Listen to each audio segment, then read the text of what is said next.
19th session of the Portland City Council. Carla, please call the roll. Udaly, Fritz. Here. Fish. Here. Saltzman, Wheeler. Here. Good afternoon. Welcome to the Portland City Council. The City Council represents all Portlanders and meets to do the city's business. The presiding officer preserves order and decorum during City Council meetings so everyone can feel welcome, comfortable, respected, and safe. To participate in council meetings, you may sign up in advance with the council clerk's office for communications to briefly speak about any subject. You may also sign up for public testimony on resolutions or the first readings of ordinances. Your testimony should address the matter being considered at the time.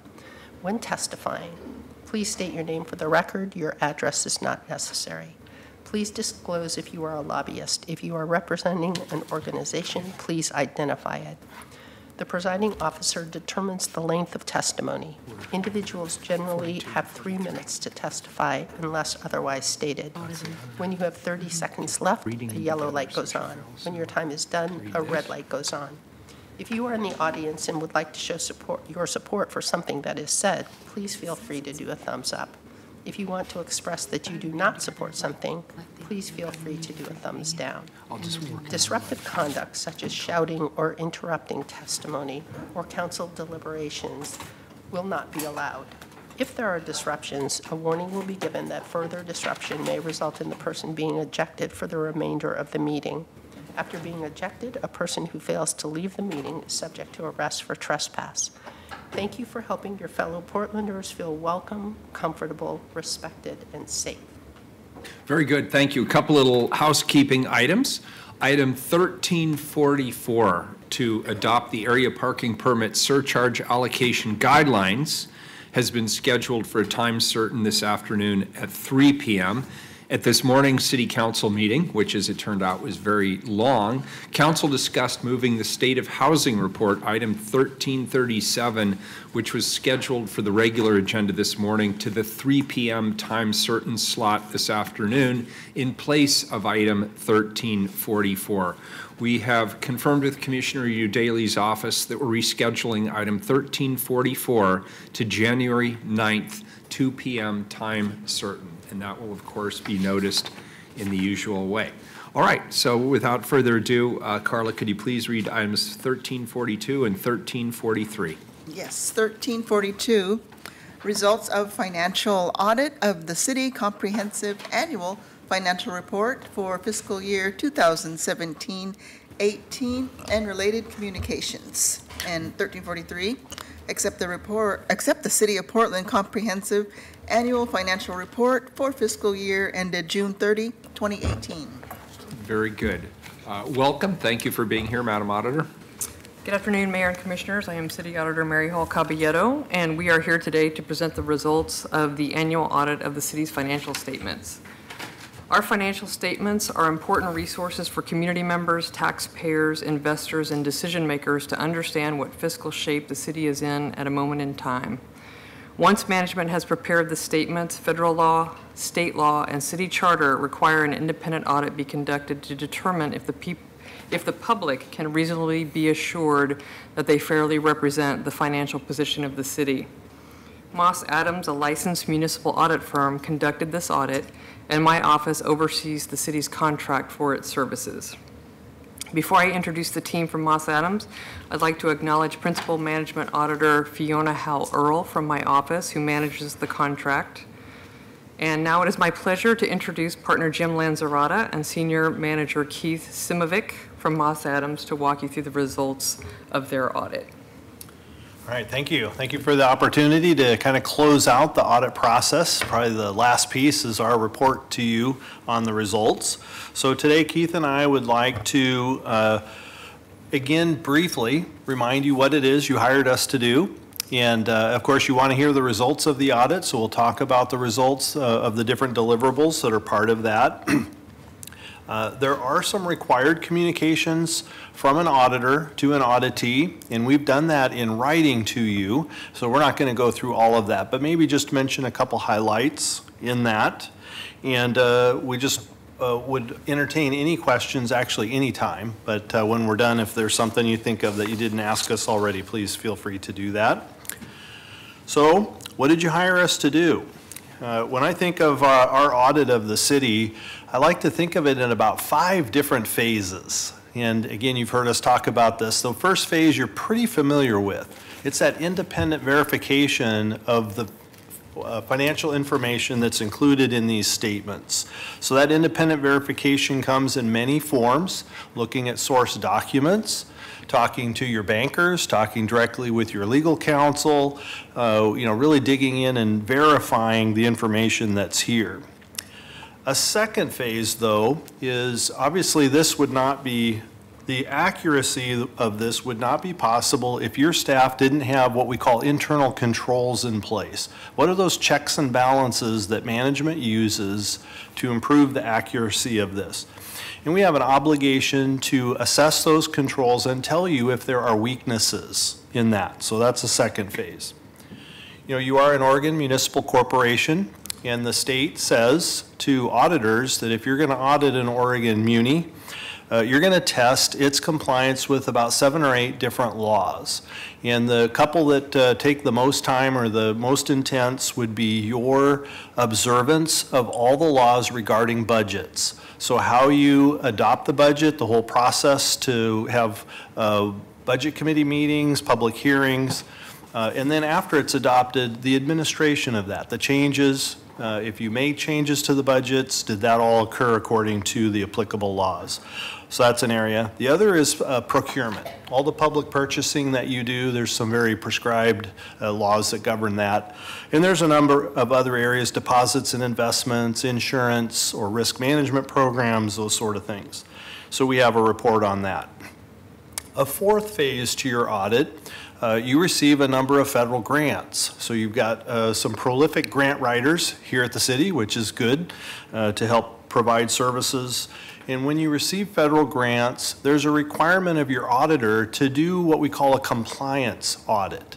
So did you meet the compliance requirements that come attached to those federal grants?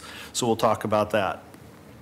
And then finally, a fifth element, this is your financial statements, and you're very fortunate that you've got staff that have the experience to put this together. We don't draft the financial statements, so our role is a technical review of that. Obviously, is it consistent with the audited numbers?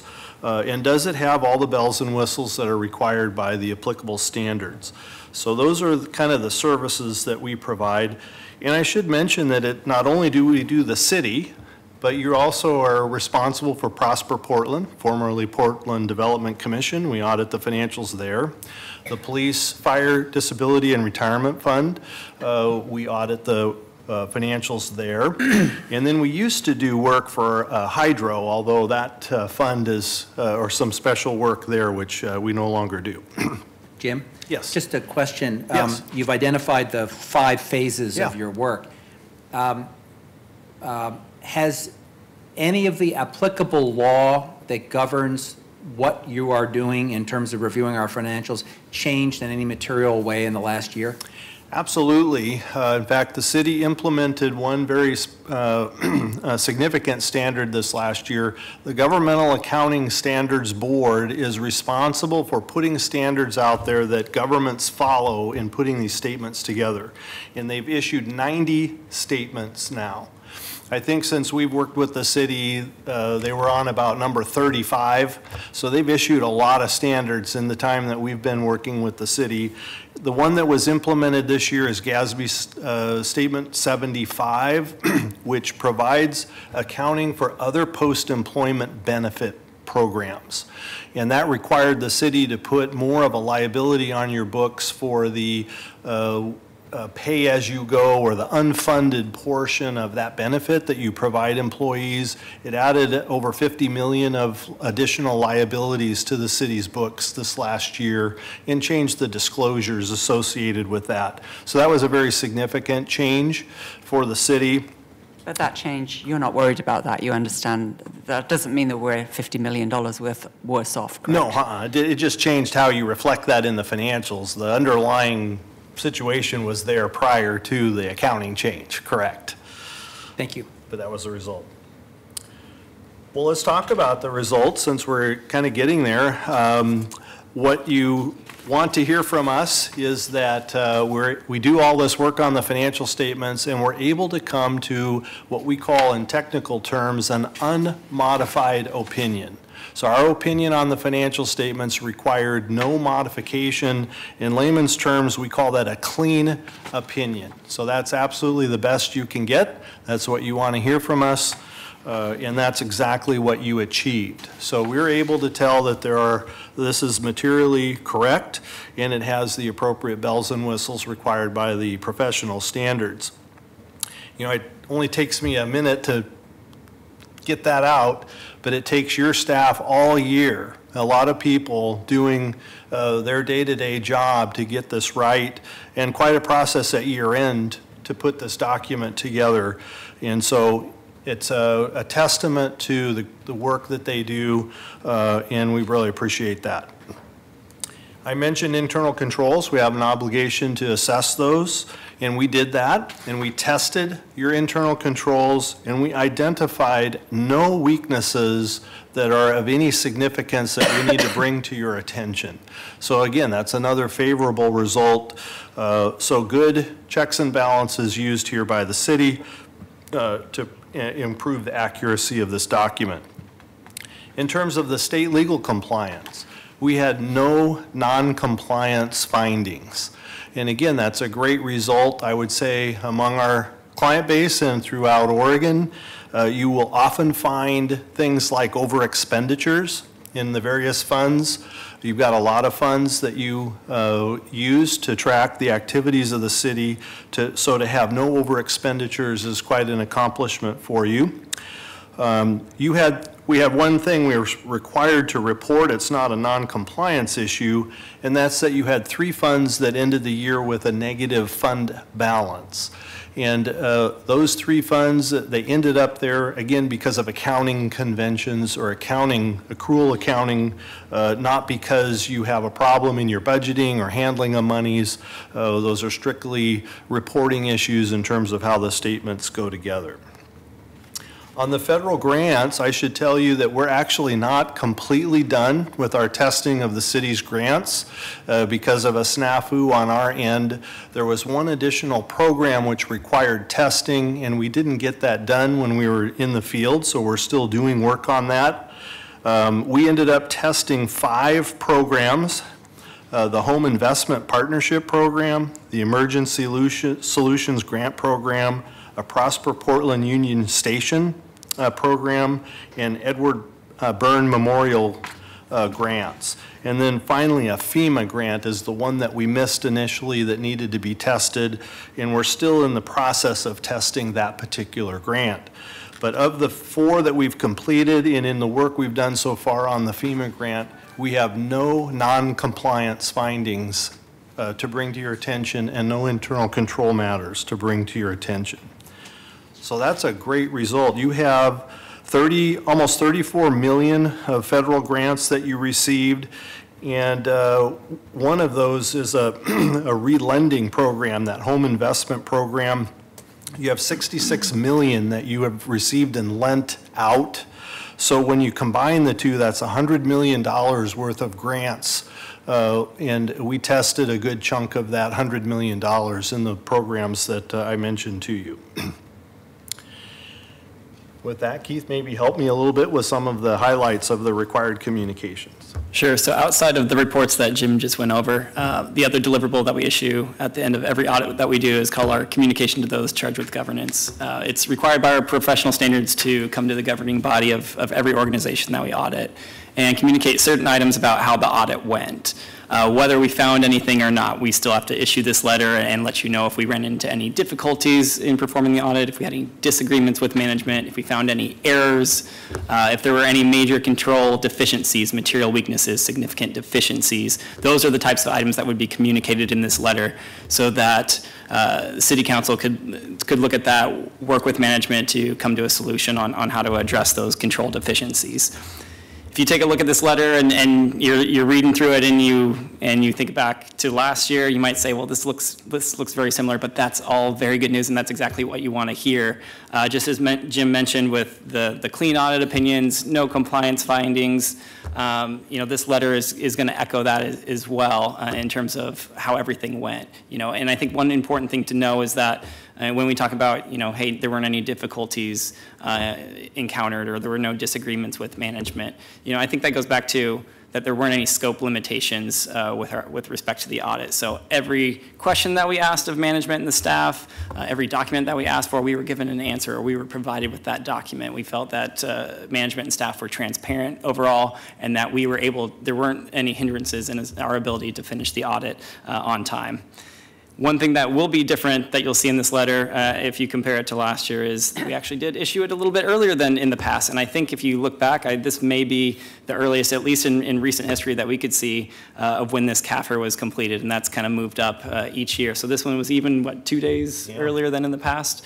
So incredible effort by the management and the staff here to put this thing together. It takes a tremendous effort, as Jim said, to get through that process and to get us through all of our procedures as well. So hats off to management and staff that had their hand in this process.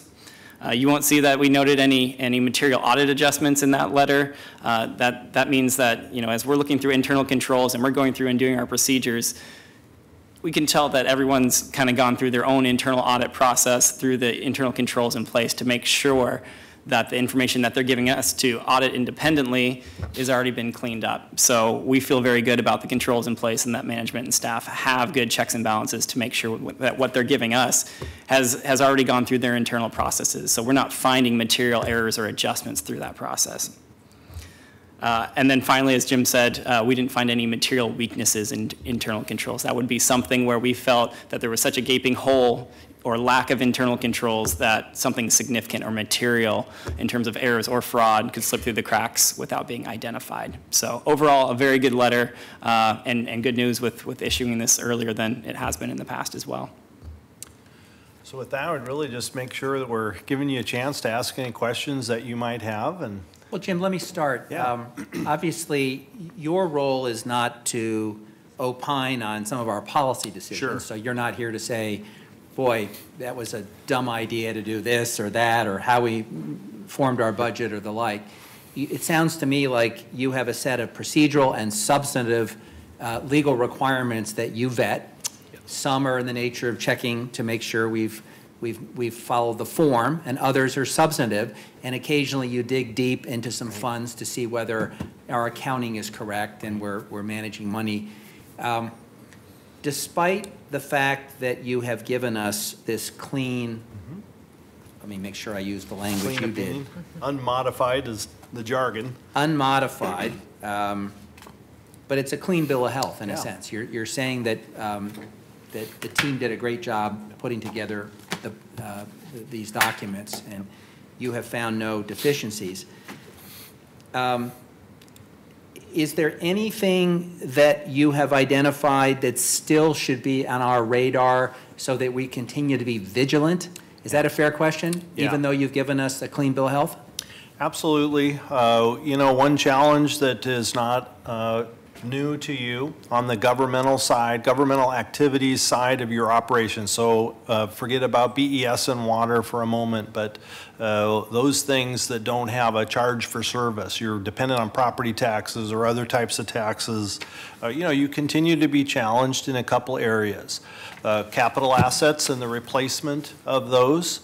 So in the last several years, the wear and tear on the capital assets that you use on the governmental side has been greater than reinvestments that you've been able to put into those. So that continues to be a challenge. And then also the benefit programs that you have, Oregon PERS and your other post-employment benefits, the liability is growing faster than the contributions can keep up with. And those are challenges. What I'm pleased to tell you, though, is that you acknowledge that. I think with the CFOs that you had, they immediately passed and continued with the current programs have been submitted to you to try to address these challenges. And I'm sure Jennifer will be here and Michelle to talk about some of those. One of those on the capital assets, you've got a number of programs which you implemented to try to put some money away. So when you do eventually need to cut checks, you're working on that. And you can ask Jennifer how you're doing on that. There's always opportunities perhaps to step that up. It's a challenge to do because to the extent you do that, that's program you can't put on the street. So that's why you have folks like Jennifer and Michelle on staff to advise you on whether you have sound programs in place to address those kinds of challenges. And I think, when you think about these two categories that you've raised, one is how we maintain our capital assets, and two is how we manage post-employment benefits, particularly in a PERS context. I guess there's some satisfaction we should take from the fact that we're in a very big boat with lots of other municipalities that are struggling with the same issues. So this is not unique to Portland, but you're flagging it in terms of trend lines because with the assumption being that we should be thinking about how to get in front of some of these. Absolutely. Your challenge, because your budgets and the budgetary basis of accounting is cash or near cash. And in their one-year increments, but yet these challenges go multiple years. Your capital assets, the average life of an asset at the city is probably 10 or 15 years. You've got some that are 40-year lived or 50-year lived, so you're not cutting checks every year. So how do you take a one-year budget, one-year increments, and make sure that you're taking care of these long-term assets? And that's where you really need to rely on sound fiscal policies to address those types of challenges. One final comment. Commissioner Saltzman's not here. Hopefully he's coming back at some point. Yeah, he's coming back. Hasn't taken an early exit from the council. But I think it was under his watch that we instituted a program at the city where we build in the O&M with every new capital asset, every new park we put online through the Parks Bureau. So for years, we would build parks but not build in set aside the funding to pay for maintaining the park. And that, over time, contributed to a huge gap. Now we have a policy that says when the park comes online, we build in the O&M into the 5-year forecast. I learned the other day, right on, thank you, Dan. It's quite an entrance. Right on cue. I just, as I was reflecting on your comments about wear and tear and reinvestment, I actually learned the other day in a briefing that our policy does not mandate setting aside of O&M. It's encouraged, but we don't actually have a policy that says thou shall. Yeah. And I'm raising this because we're about to become the budget committee. And the way I view this is it's really a requirement. And frankly, and I say this against interest, if people have qualms about setting aside O&M for new assets that we put online, then they should object to us investing in the new assets to begin with. Wow, and that's Steve refreshing Novick used to do hear. that and sometimes got sideways with his colleagues. But actually, intellectually, that is going upstream and saying, I object to the expenditure because I don't agree with the companion investment. Yeah.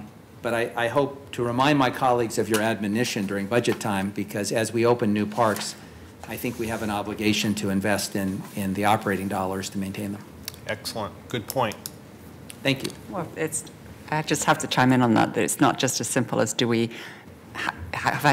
afford the new park? It's can we afford to keep maintaining the old ones as well? So it's when you're looking at all of the issues about who has and who hasn't and who needs to be funded in a better way.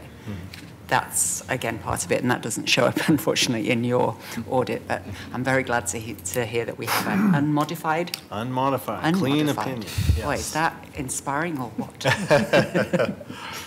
Could I ask you some questions? Yeah, please. And these are all standard questions, and you're familiar with them, but I feel the need to ask, and then we're going to hear from the city's financial staff, and I'm going to ask them the reverse of a couple of these questions. Did you get all the information you requested? Absolutely. And was the information that you requested provided to you in a timely manner? Yes, absolutely. Did you have time to complete the audit per the original scope of the audit work? Yes, with, you know, the one exception Was is the the one testing you- of that federal grant, which was really our snafu. When we came out and did the assessment about which programs we needed to test, we actually made a mistake in that. But outside of that, the financial audit for the city, for Prosper Portland, for the FPDNR, those all happen right on cue. We have quite a list of benchmarks, as you might imagine, to manage this audit process. A lot of those benchmarks are on the city's side of the table to accomplish, and they met all of those milestones. In fact, many of them were done early. And so we were able to issue on October 30, a day ahead of time of the plan. And if it were up to the city, we probably could have, if we could have done a little faster on our end, they could have accommodated probably a date sooner than that. So they just knocked it out of the park in terms of, and I want to tell you too, that this was an interesting year because you look across the street, the Portland building was not available to us to use. You scattered city departments all over the city. We normally are able to reserve a room in the Portland building to bring our team in and to pounce upon you to do our work. Still have the room. It's a little chilly right now. Yeah, it would have been a little airy. So what we did is we huddled up in our Portland office. We took over a conference room. We were nervous on a couple fronts. Would we be able to get out to all the city departments and meet with people? Would they have the time for us? You know, their lives are kind of torn up as they're in intermediate facilities. And I would say that it went off without a hitch. I couldn't have been happier. I was concerned too, our people would be picked off. When my fellow partners walk down the hall and they see someone that can help them get their projects done, would they be picking them off and say, hey Keith, come work on my project? And I'm happy to say that everyone honored, just because we were in the office, they weren't picking off our staff to do their other client work. So we were able to focus. So the fact that we didn't have the Portland building to host our team was not an impediment at all. And your crew just did a phenomenal job of preparing, even though they were maybe somewhat discombobulated from what their past history was like. Good. I'm very glad to hear that, and I want to thank our city employees for being accommodating to what was obviously a fairly new and hopefully unusual set of circumstances. Did anyone impose any restrictions on your work in any way? Absolutely not. That's a great question. You know, if that's where Keith mentioned, gosh, if we're asking questions and people are not giving us responses, they feel fishy, they're not giving us the whole story, we would want to bring that to your attention, and we've never experienced that here at the city. Did you uncover any material examples of conflict of interest? We did not. Are there any material weaknesses that you identified in terms of internal controls? None. And great, that's it. Yeah. Those are my questions. Well, I guess the only other question the mayor, out of modesty, neglected to ask us, what grade would you give the mayor for running the process?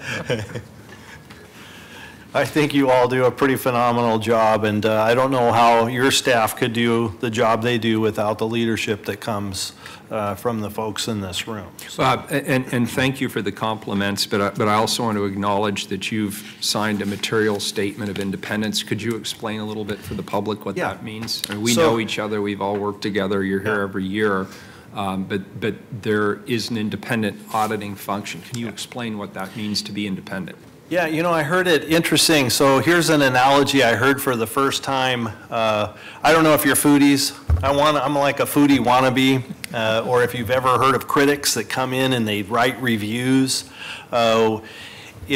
When you hear a review of a restaurant or whatever, you want that person that writes that review to be completely independent of that restaurant. I mean, what if it was a brother or a sister or a husband or a wife or the owner of that business that made their own meal, ate it, wrote up the review, and then sent that out. When it comes to an audit firm, you need your audit firm to be independent of management. We can't have biases or we can't have pressures from management that might make us look the other way or not be as thorough in our work, or if we have a finding, to not stick to our reporting of that finding. So you don't want those pressures to be inherent. So there's this concept of independence. So we can't be part of management, we can't be holding assets at the city, we can't be the ones that are preparing these books and then turning around and auditing them. So there have to be these firewalls of certain types of activities and duties for us to be able to come and do our work objectively and report the findings without pressures from management. But Jim, we read all the time about independent auditors that fail in the corporate setting. Yes. Because their relationship is either too cozy with the board, yeah, or because they don't want to lose their position as the auditor, yeah, for which they're paid handsomely. How do you guard? How in these municipal settings do we guard against that? Well, and you've got a great setup here because we're not hired by management. So probably one of the best things that you did was years, and I don't know when that happened or if it's always been that way by charter, you have your internal auditor hire your external auditor, and that's independent of management. So I'm sad to say in Oregon, a majority of governments, it's still management that's hiring the audit firm. But for the city of Portland and most of the clients that I'm responsible for serving, it's generally the independent auditor that's responsible for hiring the external auditor. So you have that buffer between the external auditor and management. So, and just to clarify that for the public, you're referring to the citywide elected independent auditor. Correct. Who has no particular reporting relationship whatsoever with the city council or the bureaus that you are auditing. Correct. Do you audit the auditors' bureaus? We do not in our firm, but that's a good question. And in fact, there is I think you are subjected to peer reviews. Yeah. So this report doesn't include the functions within the auditor's office? Correct. Thank you. Yeah, good questions. And I think I can infer this, but I want to ask it directly. Was there any weakness that you identified or any area of improvement that you would recommend with regard to the management that you did work with in order to make these audits more effective in the future? Good question. You know, we always try to come up with ideas, and we do have a few areas of improvement that we've reported to, for example, Prosper Portland in our delivery of the audit there. But, you know, it's difficult here. You've got a good crew, and they do a really good job. So we did not have any substantive observations for improvements with our audit of the city. When you made recommendations that were non-substantive in terms of improvements, what was the reaction? You know, I would say there's a great relationship here. Your crew is not, they do not shy away from the audit process, and I think they embrace comments from us, or at least suggestions and ideas. The other thing is they're very consultative. We get an opportunity to work with your crew on the implementation of new standards. Most of the time we're talking about the new standards long before they're applicable. They seek our ideas in terms of the documentation we're going to need to do our work. They also seek our input in ways to implement those, but then they also are going off and getting educated in those new standards and do a tremendous job of already being informed when the time comes to implement these. So we have a good consultative relationship, and which I think helps with either identifying ideas and or implementing ideas. Thank you, I appreciate it.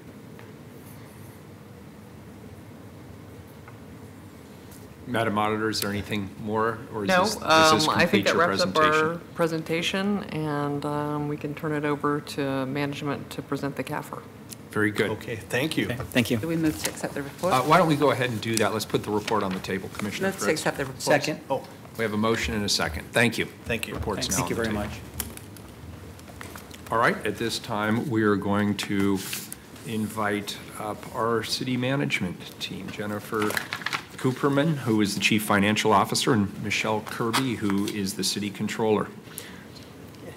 And they're going to present the comprehensive annual report for the fiscal year ended June 30th, 2018. And just to clarify, the CAFR compromises the actual audited financial results of the city's operations. It provides information related to the city's overall financial health. Welcome.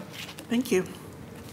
Good afternoon, Mayor Wheeler and members of City Council. For the record, my name is Michelle Kirby, and I'm the Controller and Deputy Chief Financial Officer. Also presenting today is Jennifer Cooperman, Chief Financial Officer and Bureau Director of the Bureau of Revenue and Financial Services.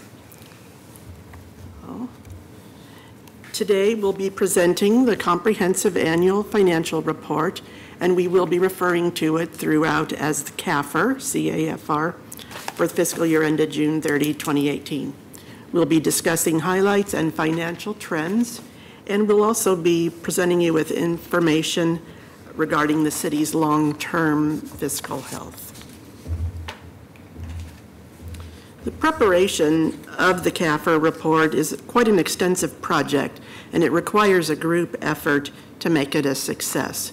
Involvement from all city bureaus, the internal auditor's office, and our independent auditors is necessary to ensure the timely, successful completion.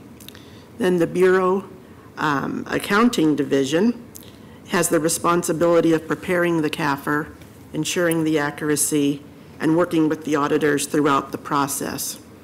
The Accounting Division team is here today, if you were wondering who this big group is behind me. I'd like to take a moment to recognize them for their hard work and dedication to the success of the project. This is the accounting team. Thank you. We'll suspend the rules for a moment. Thank you for your hard work. These are the people who really make it come together. So 4 years ago, we established a goal of reducing the amount of time to publish the CAFR.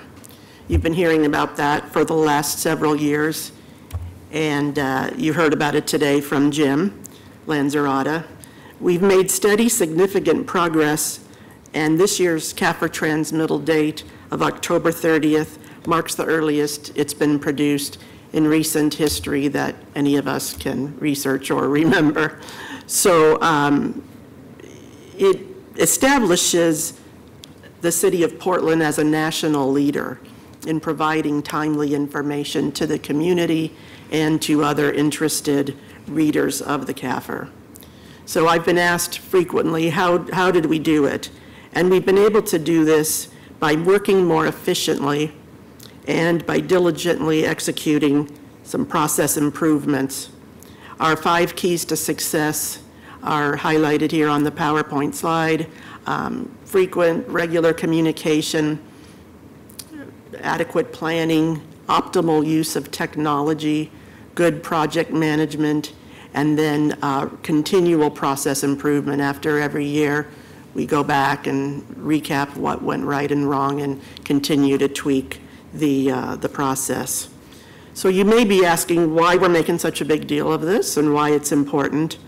Well, first of all, timeliness is a major objective of financial reporting in that it ensures the information is relevant and useful for decision making.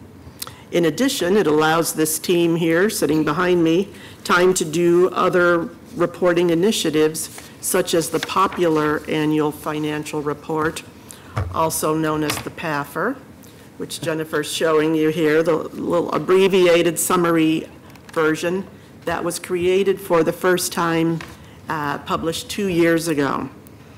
Last year, we took it a step farther and translated the report into Russian, Spanish, Vietnamese, and Chinese for even greater community outreach.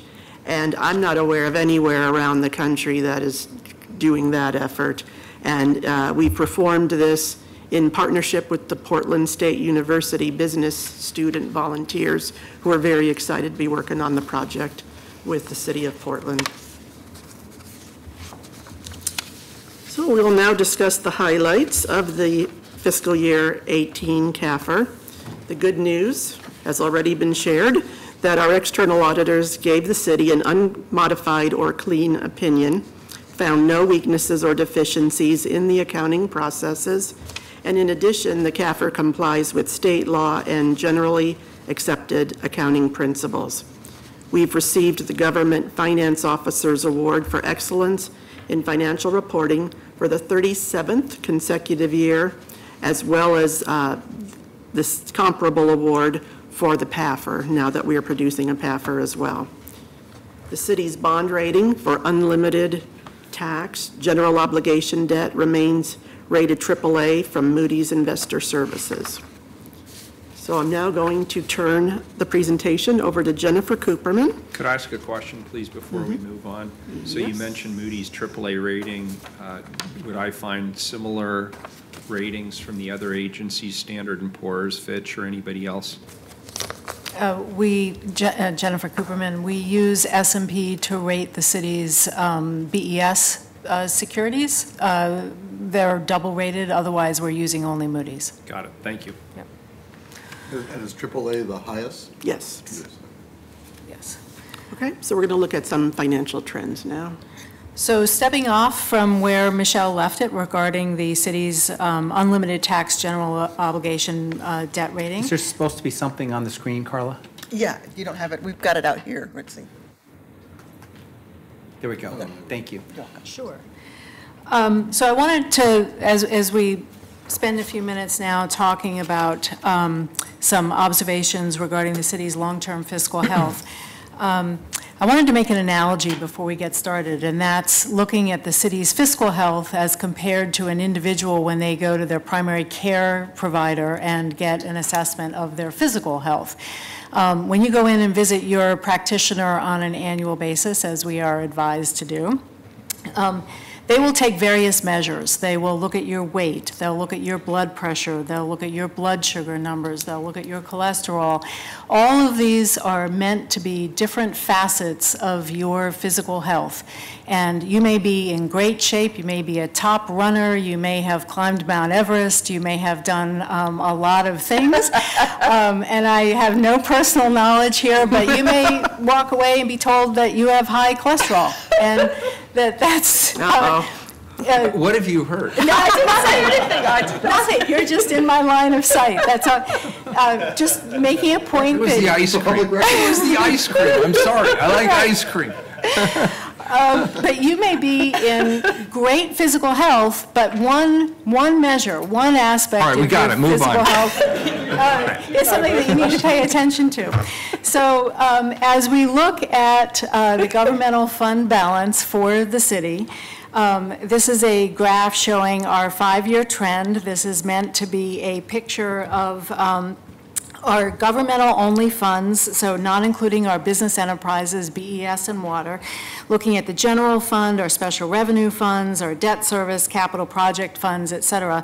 It's a nice increasing balance over the last 5 years, and that is a measure of healthy health.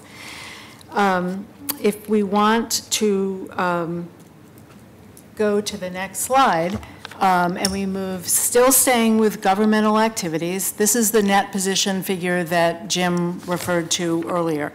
And these are the same funds as the previous chart, but on a full accrual basis, so we're looking longer term.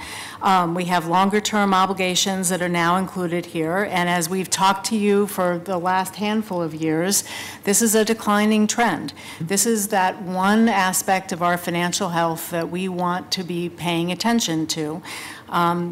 We talked briefly about some of the components that are leading and contribute to this negative trend. We talked about FPD&R.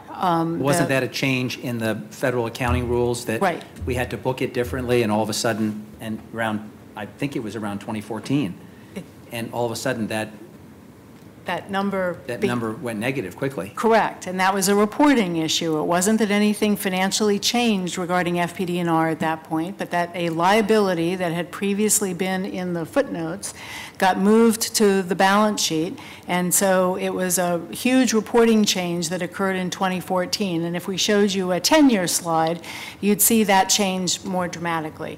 The OPEB GASB change that Jim mentioned a few minutes ago, similar, taking an obligation that we have and continue to have, but moving it so that it becomes more apparent in the balance sheet. I'm looking at you so you can tell me where I go wrong. I'm listening. We also talked about capital assets, and the wear and tear in our capital assets is exceeding the investment in the assets We go into the next slide. that we are making. Sure. So some of the things that affect our declining net position are our pensions, benefits, labor contracts, and other liabilities that are increasing. We've had some discussions about that in our long-term planning discussion. Increases in bonds payable with no offsetting assets. So when we issue bonds and take the proceeds and give it to the county for the Selwood Bridge, or that the asset gets booked on Prosper Portland's balance sheet rather than the city's, while the debt is staying on the city's side. And non-cash expenses like depreciation that are larger than the investment that we are making in those assets.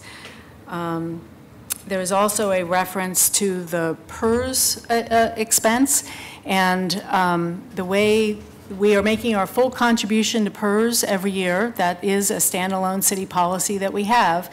But the way that the PERS program is currently structured with a collar, the contribution that we are making is less than the growth of the liability that we are assuming. So there are some structural issues that are impacting the prior chart and why the net position trend is down.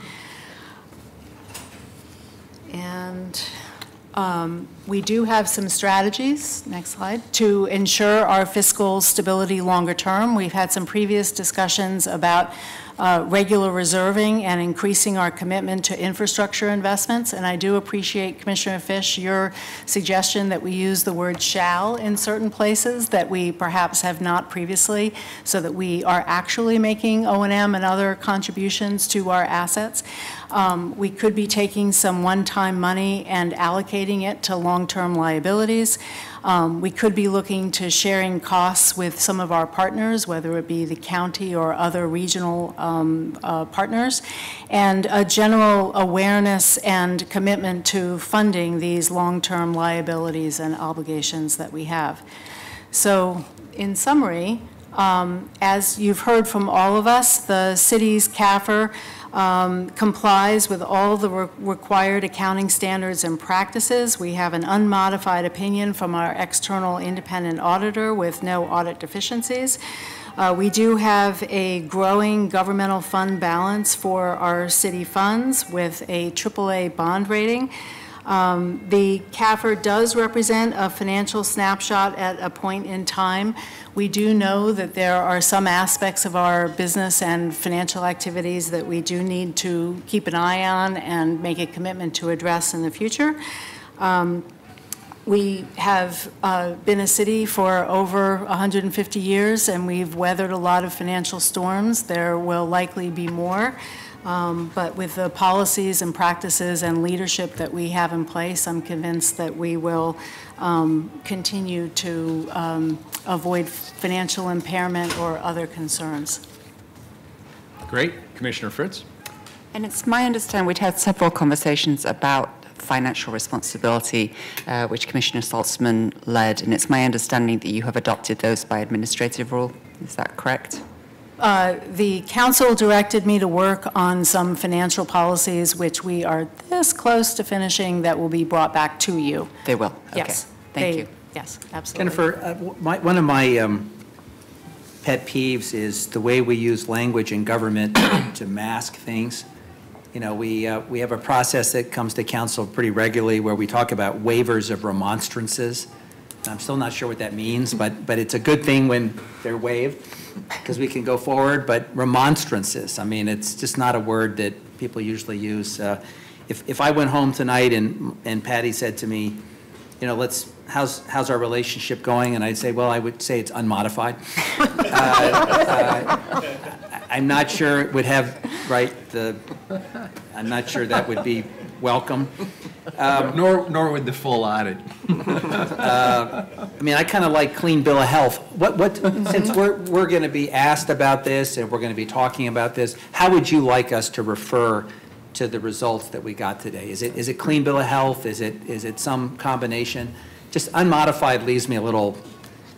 It just seems to me unduly. I mean, it's the language of the profession. Mm-hmm. I think for the average person, it probably doesn't communicate as much as we would like. Mm-hmm.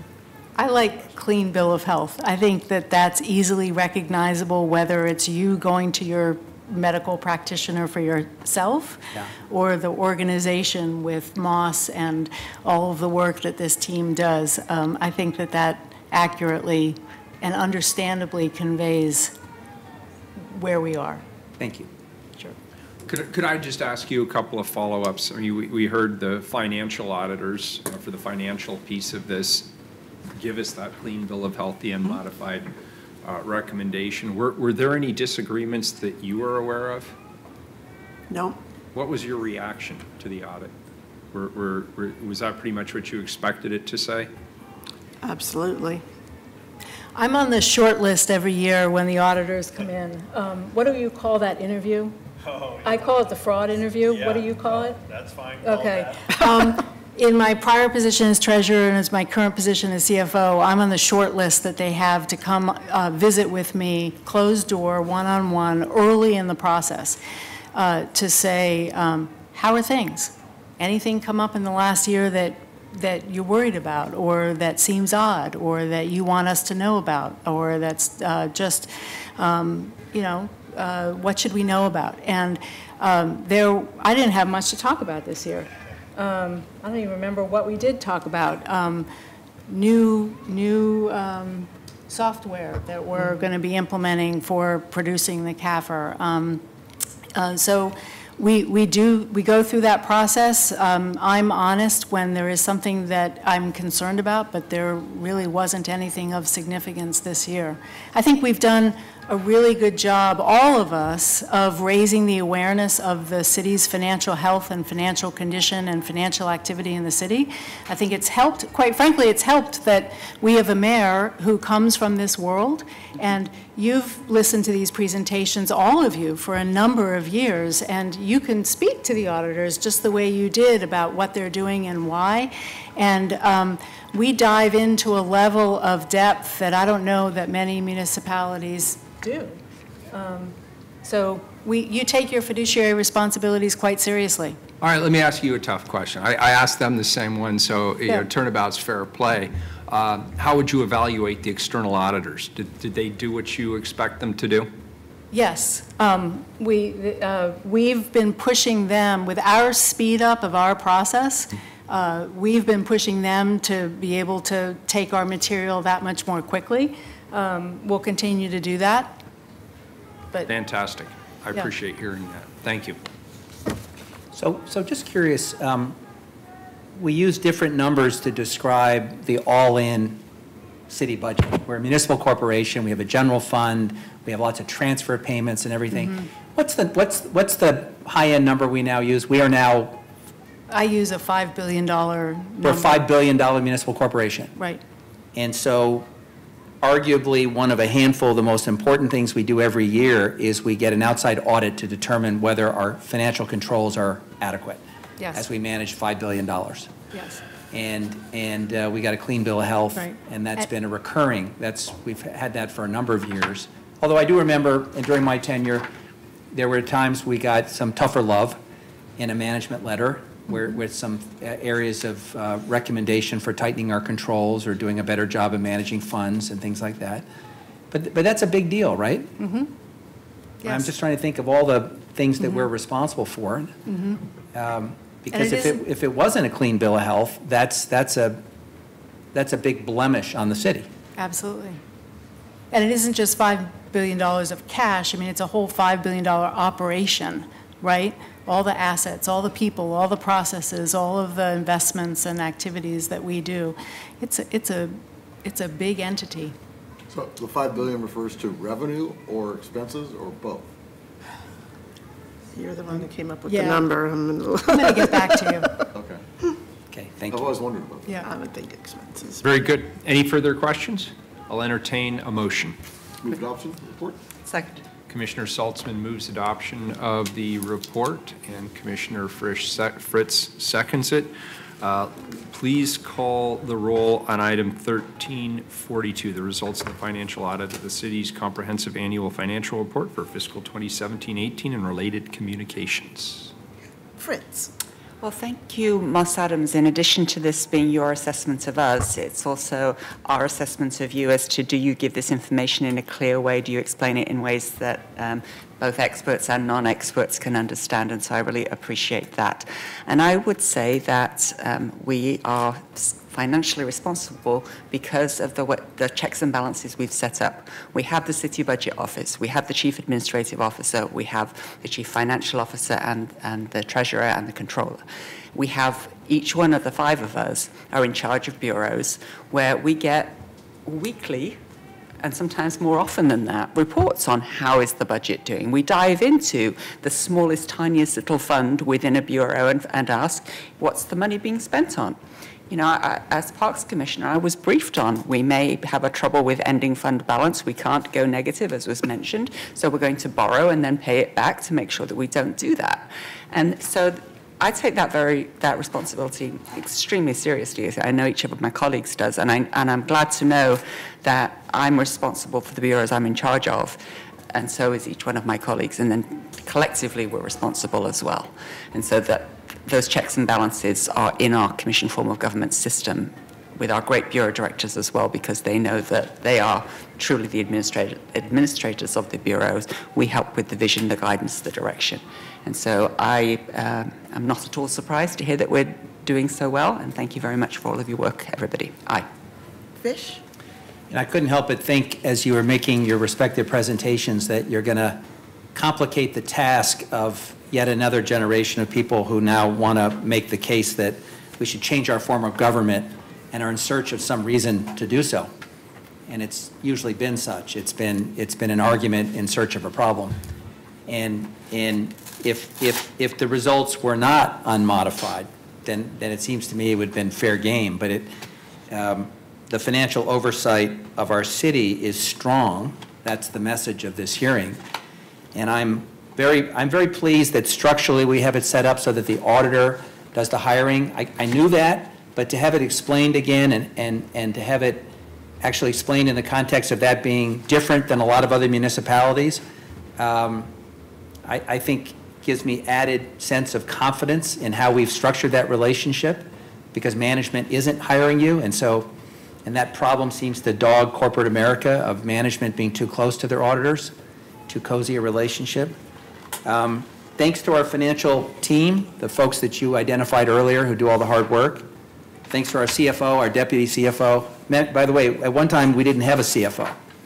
And there were a number of us which fought like hell to put the CFO back in and felt that a city of, if you say 5 billion, we'll use that number or another number, of assets should have a chief financial officer. And I think history has proven that to be an important and wise decision.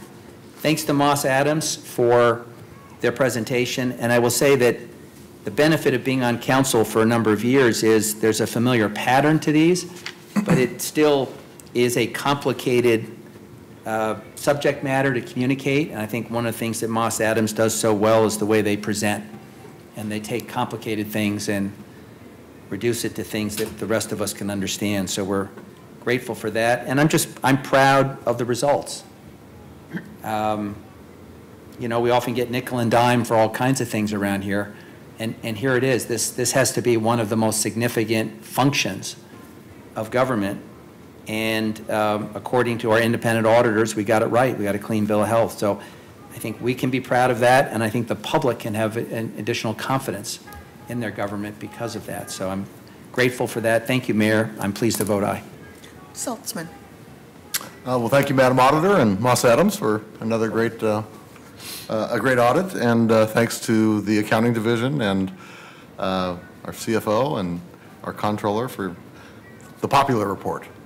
And next step, get it down to one page. Then it'll really be popular. I'm sure you can do it. Anyway, it is a very useful tool. And I think was it Ken Russ that started the popular annual? Excuse me? Was it Ken Russ? During his term, yeah. Okay. Yeah. Yeah, so I wanted to We all had the idea, but, Okay. But yeah, it happened while he was here. But it happened during Ken Russ' Yeah, tenure. which is because he kind of pointed towards reducing the amount of time on the CAFR, so it allowed us more time to work on the PAFR. Well, good job. Keep winning those awards. Aye. Wheeler. Well, thank you. I want to add my thanks to everybody. Thanks to Moss Adams for, again, doing a very thorough evaluation of our financial situation. I want to also extend my thanks to the accounting division to produce the city's CAFR and for everyone in our city who's done this not only in the past but also this year and doing it in apparently record time. So thank you. I'm sure a significant amount of additional work went into that. The city's accounting team should be very proud of the fact that we are recognized as a national leader in terms of how we report our financials to the public. I want to thank Madam Auditor as well. Without your leadership and the guidance of your division, we wouldn't have the same kind of independence and collaboration that we have. So I want to acknowledge you and thank you. And I want to underscore something that the Chief Financial Officer raised, which is that while I appreciate that the city's financial condition is very healthy, by many, many measures, we do have a negative trend in our net position that we must continue to address. I feel that we have an obligation to do that and not just keep pushing this trend into the future. I look forward to working with the council, CBO, CFO, and the city bureaus to increase our reserves and our infrastructure investments over the long term and chip away at that net financial position. And with that, thank you, everybody. It was a great report, interesting back and forth. I vote aye. The report's adopted. Please call the roll on 1343. Fritz. I also think we need to think of a better name than the popular annual financial report, something like where the skeletons are buried or where your money goes, something that would really make people want to turn even 5 pages, Commissioner Saltzman. Thank you also to Tim Carroll, my chief of staff, who is my numbers guy in the office. Aye. Fish. Aye. Saltzman. Aye. Wheeler. Aye. Report's adopted. Next item, we have moved 1344, and in its place, we have inserted 1337. Please read 1337. Accept the State of Housing in Portland 2018 report.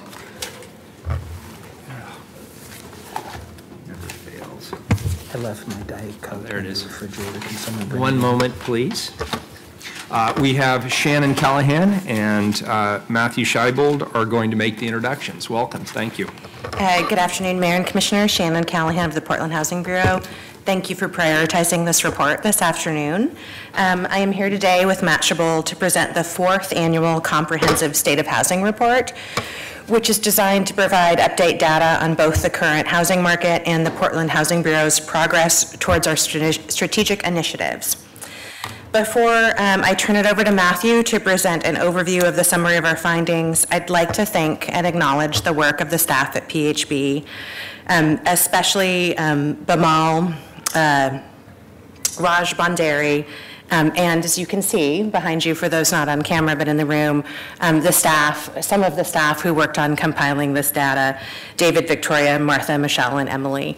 I'd also like to thank the staff who worked to achieve the results that you see in this report, which really is the work of every single one of our 70-plus employees at the Bureau. I'd now like to turn it over to Matthew to give you a summary of findings of what we have discovered this year.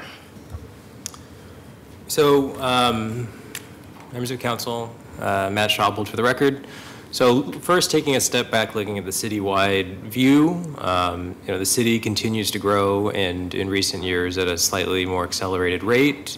We are seeing record numbers of market and affordable units opening, but we need additional units to keep up with both population trends and trends in affordability.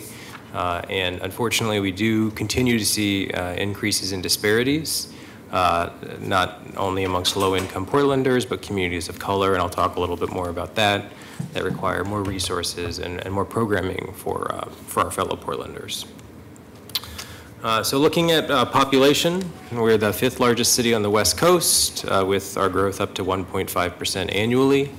A large portion of that growth since the year 2000 has been with communities of color. Of the roughly 91,000 individuals that have moved to Portland, or the increase in population, about 22% are from communities of color. We're currently at around 620,000 people and around 260,000 households. while we are seeing increases in our median incomes, I think you all have had reports about increases in the median incomes. There are disparities in incomes, and incomes are not growing evenly across the board, while median incomes are growing for white households. For communities of color, they're stagnant or declining, and I'll talk about that more in a bit as well. As you can see here in the slide, and it's in the report as well, the median income for renters is around $37,000 per year, when compared to owners is $83,000 per year. And if you look at it by race, white and Asian households are around $60,000 per year, and other communities of color are around $32,000 per year. And so we see significant disparities in income for communities of color. Communities of color are also disproportionately renters in our city, and struggling with affordability. If you look at the housing stock from 2002 to 2017, we continue to see high levels of production. In fact, in 2017, it was our highest production in the last 15 years, with 7,300 new units. Looking at rental affordability, we know that rent increases have gone up by about 75% in the last, since about 2005. This is a graph of annual rent increases quarter by quarter. And so you see that the average rent increase from 2010 to 2017 is around 4%, but we saw several years where rent increases were 6 to 8% annual rent increases. And that is starting to slow down. The rate of rent increases are slowing down, with the average at around $1,400 per month. When you're looking at rental affordability, we have a number of households in our household profiles that are completely priced out of the market. 0 to 30% AMI households are unable to afford in any of our 24 neighborhood analysis areas, as well as the average single mother household, Black household, Native American household, and Pacific Islander household. Since our first report in 2015, we have seen significant declines in affordability for many of our household profiles, as we continue to grapple with a housing affordability crisis in the city. So when you say single mother households, is that opposed to a single parent household? I mean, the numbers are roughly equivalent for a single mother or a single parent. Single mothers have slightly lower incomes, so we use them in our profiles. Yeah. Looking at the current need, if you look at renters across the board, about 50% of renters are not cost burden in the city, and about 50%, 49% are cost burden. Of those renters that are cost burden, 22% are considered cost burden, which means they're paying more than 30% of their income toward rent, and 27 are extremely cost burden, which means they're paying more than 50% of their income toward rent. And if you're curious about numbers for households, we look at, we specifically serve households at 80% AMI and below, and there are about 31,000 households at 80% AMI and below that are extremely cost burdened, so that's that 27% category, and around 21,000 households below 80% AMI that are cost burdened, so that's that 22% category. If you look at homeownership affordability, most neighborhoods now have a median home sales price of over $400,000. And at the Bureau, we're looking at prices of between $300,000 to $325,000 as probably affordable to the average Portlander. But I would note that that's not affordable to communities that have disproportionately low incomes. The overall median price in 2017 was $406,000. And we've seen an increase from 2011 to 2017 of about $150,000 in the median price.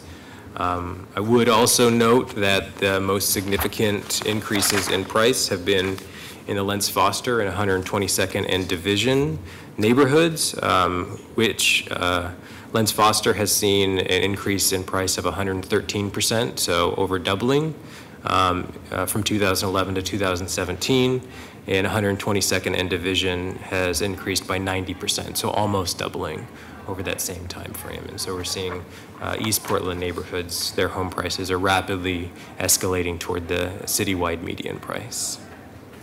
Yeah, I mean, obviously with Lentz Foster, there's the urban renewal district. What would be prompting the high rise in cost at 122nd and Division? For the home prices? Yeah. It's just the overall hot so there's market.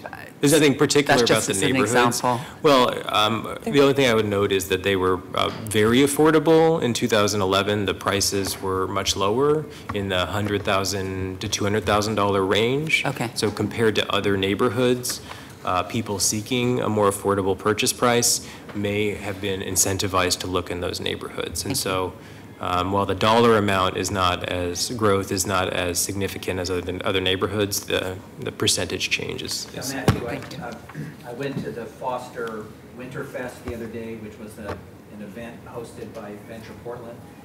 Drove around a little bit and also went and visited some small businesses. And one thing that struck me was the interesting variety of home styles in a relatively close-in neighborhood that had been historically affordable. In a place where we're starting to make big investments, the transportation investments, streets, sidewalks, other things. And then you look at what are some of the businesses that are coming in. They're very interesting. They're not dissimilar from some of the businesses you're starting to see on North Williams. And their businesses in response to the buying power of what's happening, north and south. And so it's going through tremendous change. And but there's a nice stock of homes that have been historically undervalued, and it's still relatively close in. So it strikes me as one of those areas that is going to see enormous pressure on home prices. I think you're right. In reflecting on the report this year, I look back on our first report in 2015, and one of the home ownership data points that jumped out was that there were 6 of the 24 neighborhoods that immigrant households foreign-born, as the census designation, could afford to purchase in 2015, and that number has dropped to 0 in this year because of both incomes and the median prices. So I think those neighborhoods were some of those 6 neighborhoods that were affordable. So yes. So with that, that's kind of a high-level overview of the report. It's, again, similar trends as our last report around both renter and owner affordability. But we have made great progress with our programming to try and address the affordability crisis. And Shannon's going to walk through some of our progress with our strategic initiatives. Thank you, Matthew. This year, we are going to talk with you about 5 of the Housing Bureau's strategic initiatives. The first is the Portland Housing Bond. Since voters passed the Portland Housing Bond, 5 projects have already been identified, 3 of those in just the last 6 months, totaling more than 630 units completed or in progress under the bond to date. By the end of 2008, we are nearly halfway to our initial 1,300 unit goal, as promised to the voters. And next year, we'll be working with our oversight committee to expand bond production with the new leverage opportunity granted to us by voters with their support of a constitutional amendment. Just to give you a few examples of what this progress means for Portlanders, at 105th and East Burnside, which opened this fall, with the coordination of our drain office partners, we've moved families and children directly from our streets and shelters into stable homes.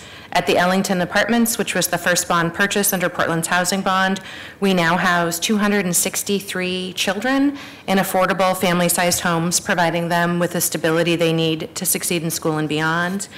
And we've been able to stabilize and secure renters at the West Wind Apartments, adding professional 24-hour on-site management and support services for the residents.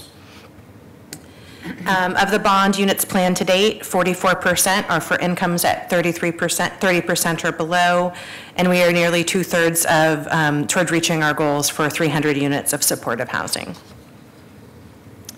The North and Northeast Neighborhood Strategy was established in 2014 by and for the community. The strategy prioritizes families and individuals with generational ties to North and Northeast Portland for new affordable housing opportunities, both in rental and in home ownership. And we work to stabilize long-term community residents with home repair programs. With this strategy, the city acknowledges and works to correct the impacts our actions have had to gentrify the neighborhood and displace residents. As of the writing of this report, we have opened or planned for the opening of more than 501 new rental units, well above our goal, with 2 new buildings opening just in the last few months. The Beatrice Morrow on Martin Luther King Jr. Boulevard is welcoming new residents, like a young woman and her daughter who have been couch surfing for more than 2 years, whose generational ties to the neighborhood go back for decades. And the Charlotte B. Rutherford, whose namesake is an esteemed community activist, a formal civil rights attorney, journalist, and administrative law judge. By the end of this year, we will have supported 500 low-income homeowners with a combination of grants and loans to stabilize them in their homes. And we have worked with our oversight committee to establish clear and measurable goals to achieve more than 110 homeowners with this strategy. I'll now turn to inclusionary zoning. Our inclusionary housing program, which went into effect in February of 2017, is successfully creating affordability in the private market throughout our city. In the first 18 months, the program has already created in process in private developments 362 affordable units in 43 projects, to be exact. If we had invested public resources to subsidize these units, it would represent approximately $32 million in public investment. We also were keeping a close eye on the program, making refinements with City Council in real time to adjust to market realities. Our next strategic initiative this year is the supporting housing goal established by the city and the county to create 2,000 new units of supportive housing by 2028. Since that time, we've collaborated with the Joint Office, other local, state, and community partners in unprecedented ways to create new supportive housing units. The result is that we already have more than 500 new supportive housing units opened or in progress by 2021. This also has spurred us to partner in the first of its kind initiative, braiding funding for services and capital with the Joint Office, Multnomah County Health Department, and Oregon Housing and Community Services to create a replicable, cost-efficient model to integrate supportive housing into the development of single-room occupancy units. Director Callahan, just so that we can read this page, which is taken from page 112 of the report, just would you remind us, how do you reconcile the goal of 2,000 new units by 2028 and what's in the box that says 1,483 units by 2028? Commissioner, I think what that's indicating is what the progress we've already made thus far. So the 2 numbers before that add up to 2,000. So that's trying to show we already have 162 units since we've reached that goal already operating as new supportive housing units. And then there's 355 planned by 2021. And the goal left to achieve is 1,483 units. I see that. Thank you. So that's a countdown for us.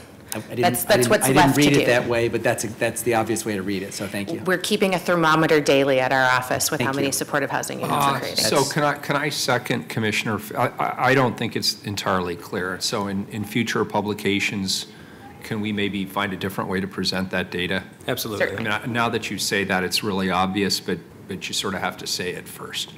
Absolutely. Great, thank you. I missed it, for what it's worth.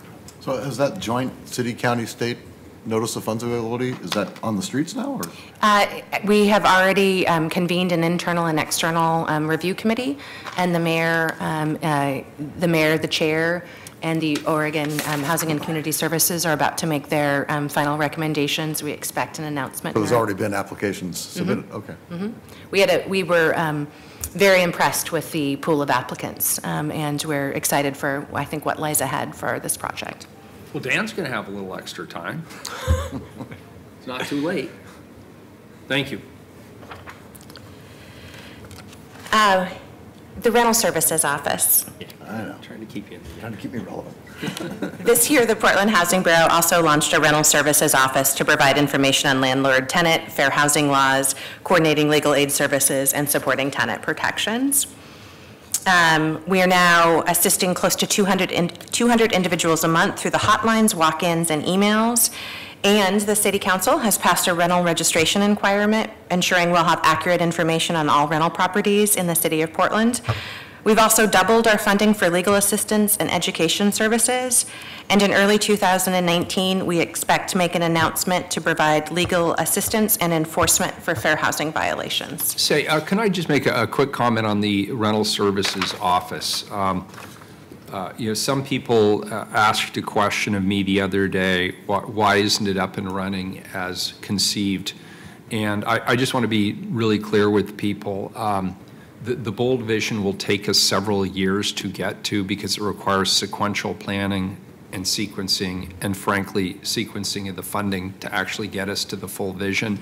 But we now have 6 people employed in the rental services office. They are actively engaged in fair housing issues. They are overseeing the Rental Services Commission. They're in the process of standing up the important work around the rental registration program. So I don't want people to believe we blew that off. We've not blown it off. It is in fact up and running in its first part of the sequence, and people should fully expect that to come to full fruition. Yes, and as this indicates, we are open for phone calls. We have walk-in hours, and we accept emails at any time that anyone has any questions. We are generally there for them during the work hours, I should say. Very good. Thank you. And then finally, to review our 2018 production. By this year, through a combination of all of the products that we offer, including direct subsidy, inclusionary zoning, and then the old, what was known as multi-program, we will have reached heights of new affordable housing this year, topping more than 800. This brings the total number of units in our regulated portfolio to 14,400 units. Though we don't have exact figures on the rental market, we have estimated 125,000 units in the rental market. If that is indeed the case, 12% of all rental units in the city of Portland would be regulated by the city of Portland as affordable housing. In real terms, the number of units that we opened this year means housing for approximately 1,800 Portlanders. So we've looked at the size of the bedrooms that we're offering and extrapolated who's living there. That means the 800 units are actually providing homes for 1,800 Portlanders. We are excited that we have new units in all areas of the city, including high opportunity areas, connecting residents to jobs, transit, and the amenities they need to survive and thrive. Next year, we expect to increase our affordable housing production with more than 1,000 new units, welcoming families. And here are just a few of the highlights of the buildings that have opened this year or expected to open early next year. Vibrant, that you will see in the lower right-hand corner, is actually the property once known as 14th and Raleigh in the Pearl District, which is... I'm going to ask you that question. Where's Vibrant? Yeah, okay. Vibrant is the property formerly known as 14th and Raleigh that will be specially prioritized for homeless families leaving the homeless family system and receiving great services and affordable housing with Innovative Housing, Inc.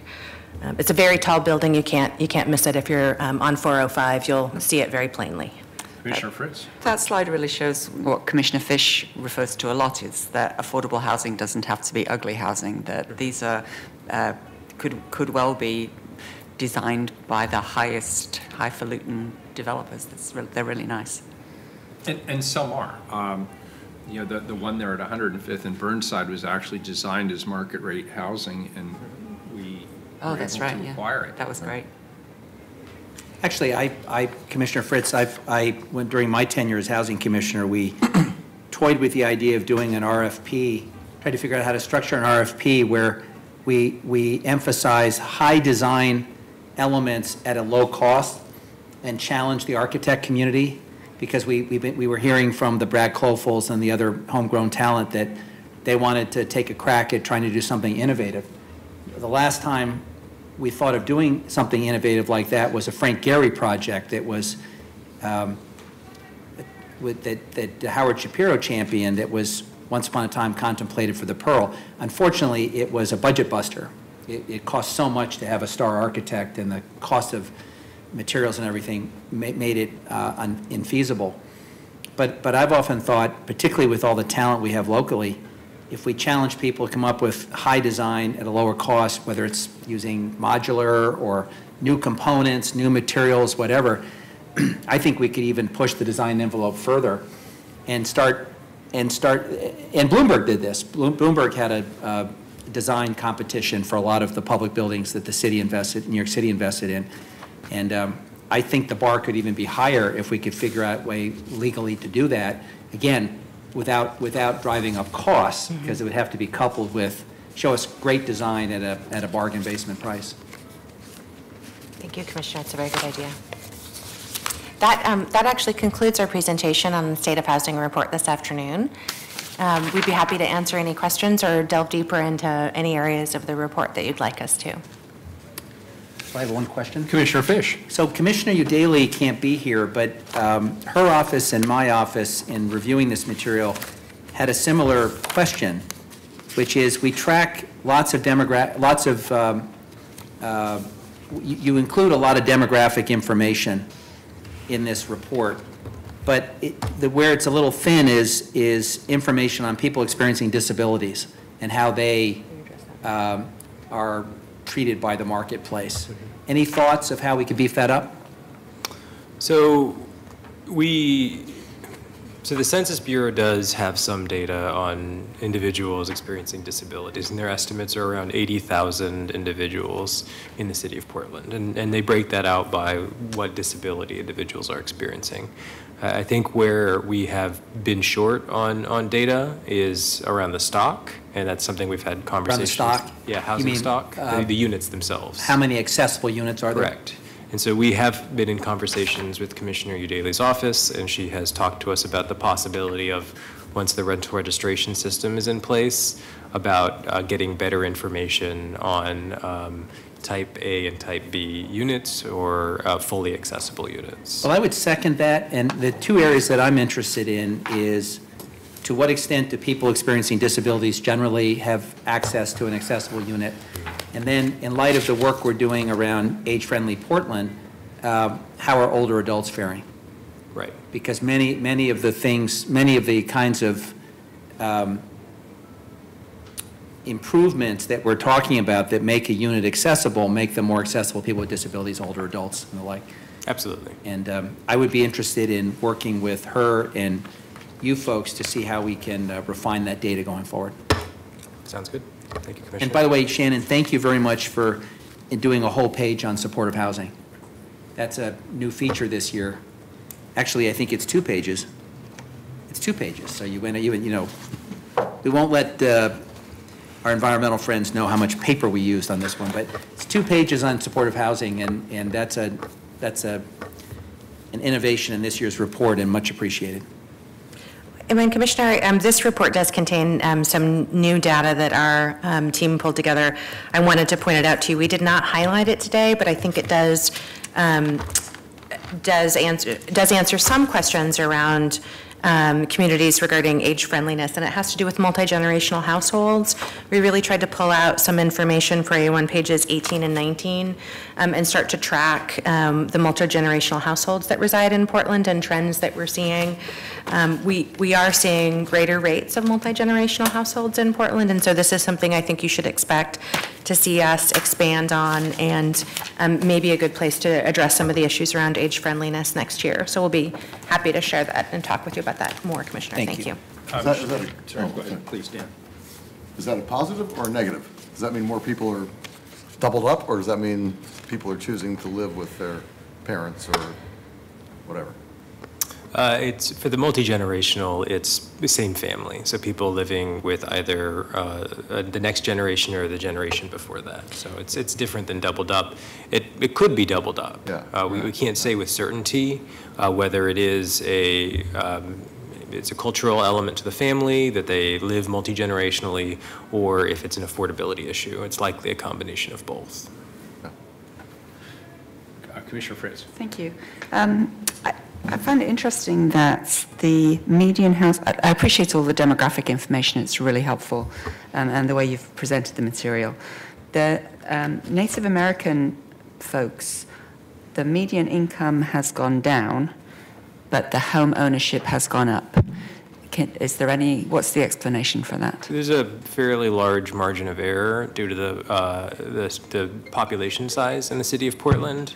So for Pacific Islander households and Native American households, we can see a little bit more of a swing in the numbers and the margin of error because of that. Okay. We don't put the margin of error bars on here, but it is slightly larger for those households. Right. Yeah. I found this chart that you gave of single-family production versus multifamily production really telling. You can see how little development of anything there was during the recession, but then the massive increase in multifamily development over the last 2 years since Mayor Wheeler has been in charge. But very little growth in single-family households. Mm-hmm. So that, coupled with the multi-generational issue, I didn't see anything in here about accessory dwelling units. Is it possible to put something about that in the next report?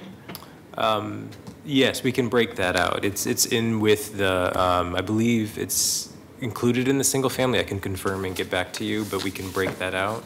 And I think the one comment I will make on the earlier point, when you dive into the multi-generational data, you'll find that most multi-generational households are in single-family homes because it breaks it out by housing type where multi-generational families are, and we still are not seeing single-family unit permitting above pre-recessionary levels in the city. Right. Yeah. That's troubling. Very good. Thank you. I'll entertain a motion. Move adoption. Second. We have a motion from Commissioner Saltzman, a second from Commissioner Fritz. Please call the roll, Carla.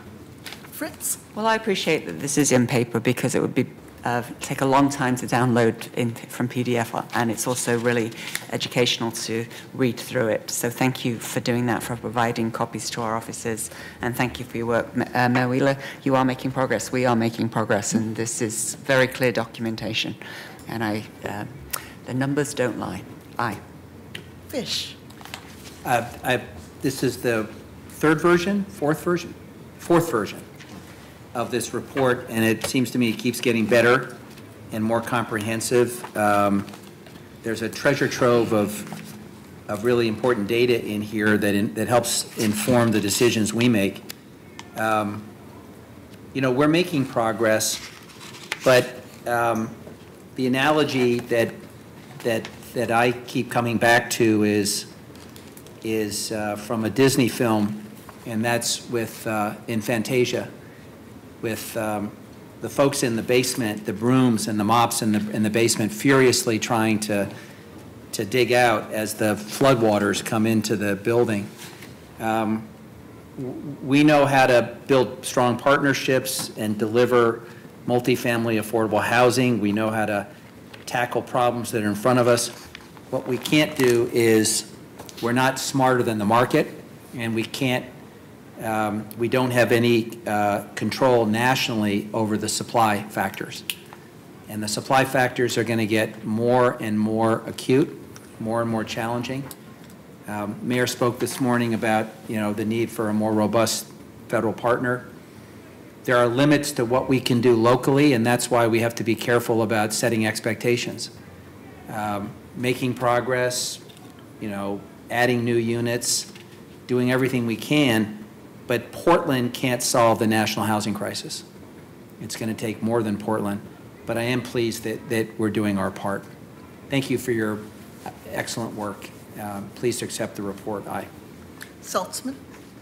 Good report, and thank you, Director Callahan and Matthew and all the other Housing Bureau staff that worked on this report.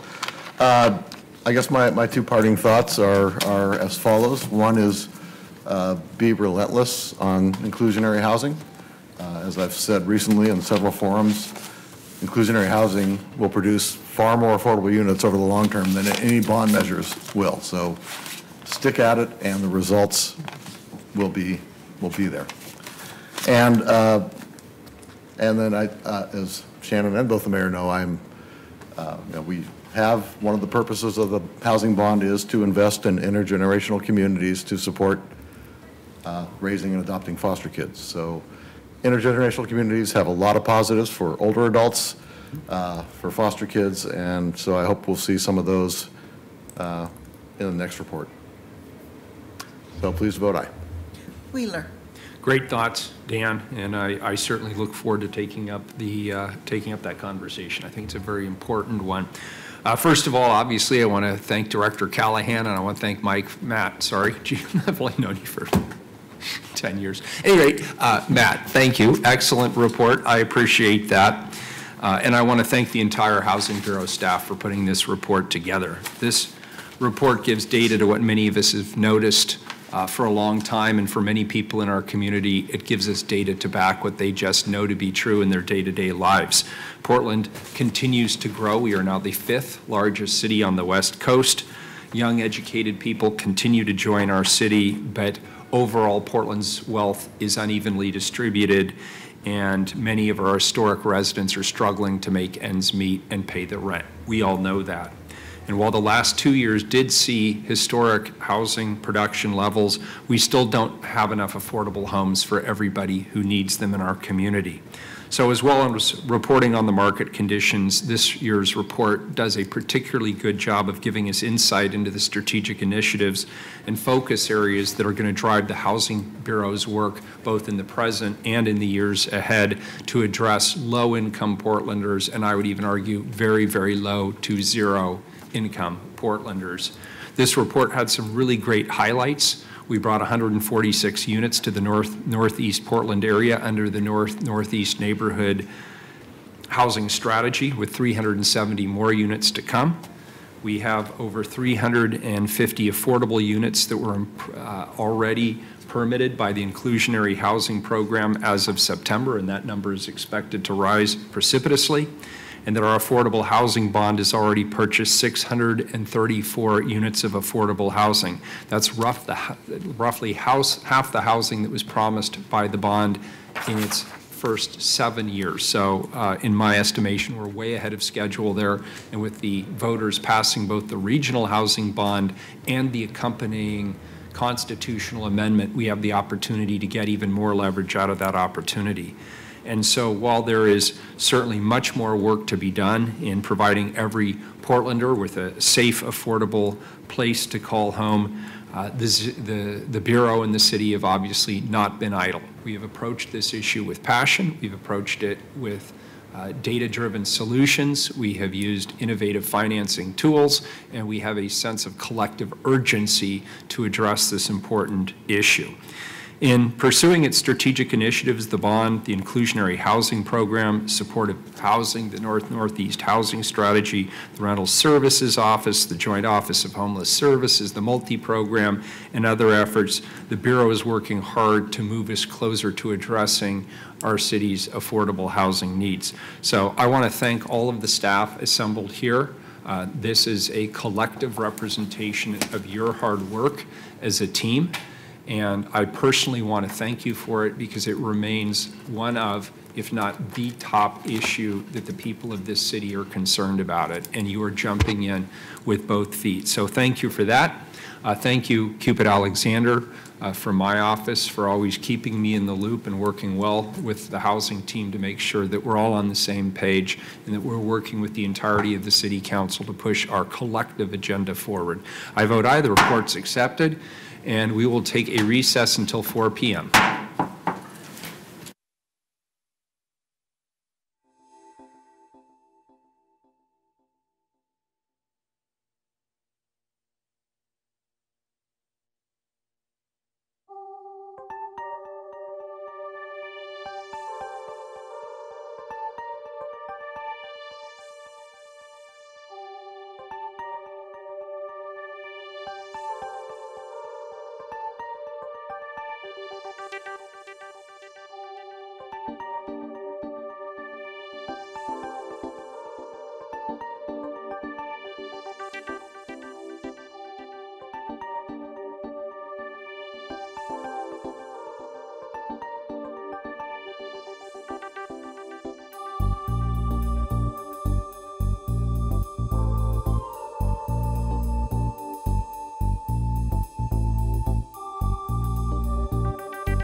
This is the Portland City Council. We are now back in session. Next item, please, Carla.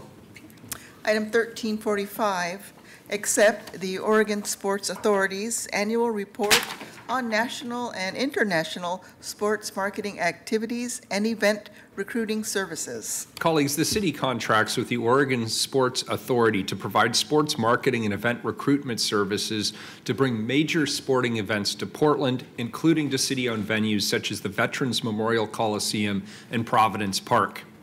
This annual report to the City Council is a requirement of the city's contract with OSA.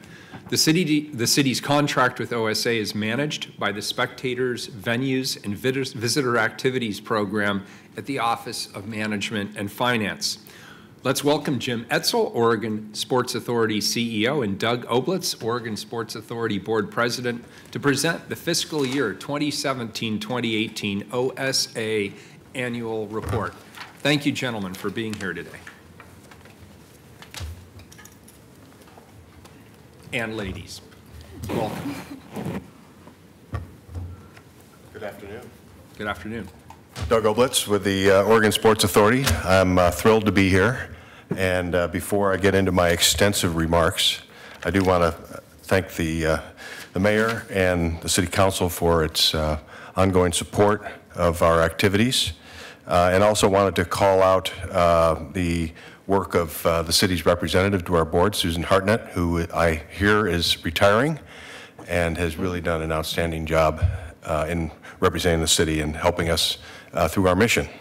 So with that, I want to call attention to the fact that just 1 year ago, Jim Etzel, to my right, was sitting behind us as our new CEO, and he has now been on the job almost a year, and OSA is a different organization as a result. A lot has happened in the last year. Jim has firmly taken the reins of the Oregon Sports Authority. We've completed a comprehensive strategic plan for the organization. We've tightened up and enhanced our relationship with both Travel Oregon and Travel Portland. We've worked to engage our board of directors in our mission, and also reached out to our over 170 corporate members to get them more engaged. We've embarked on a rebranding effort, which isn't quite done, but we're a long ways along with the pro bono help of the Wyden and Kennedy Agency. And as many of you are aware, we continue to pursue the chance to completely rethink Portland's marathon and to make it a world-class event, including the possibility of hosting the men's and women's World Championship marathons as part of Oregon 21, the World Track and Field Championships, which come to Oregon in August of 21. And also near and dear to my heart, we continue to grow and make sustainable the Tracktown Youth League, which has provided free track and field meets to over 2,000 kids this year in 15 cities statewide, and an incredible championship meet at Hayward Field, and that event and those activities with kids just continues to grow, and we will be in a few more cities in the coming year. I am a lame duck, along with some other people that I know, with my sorry. Oh, that's referring to me?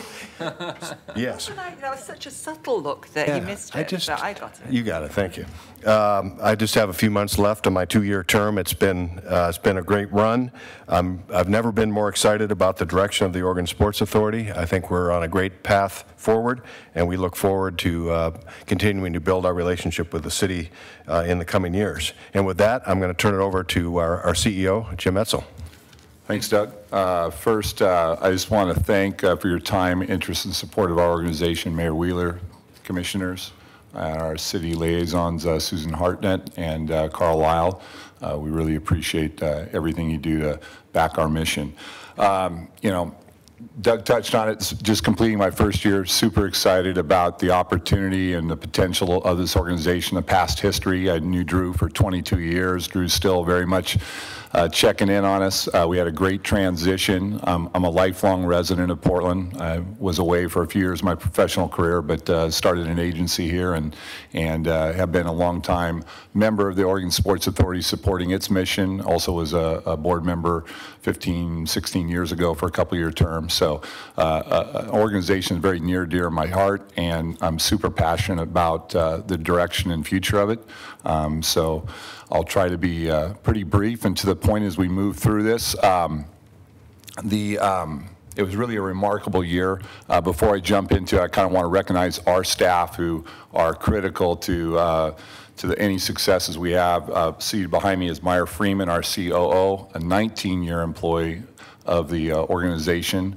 To my right, Alex Rudd, and also behind me, Lauren Elgie and Kate Johnson. All are very passionate about the mission of our organization. Jumping into the report, I'll move through it pretty quickly because I know we have a 10-minute time limit here. And as we wind up, if you have any questions or want to go back to anything, please feel free.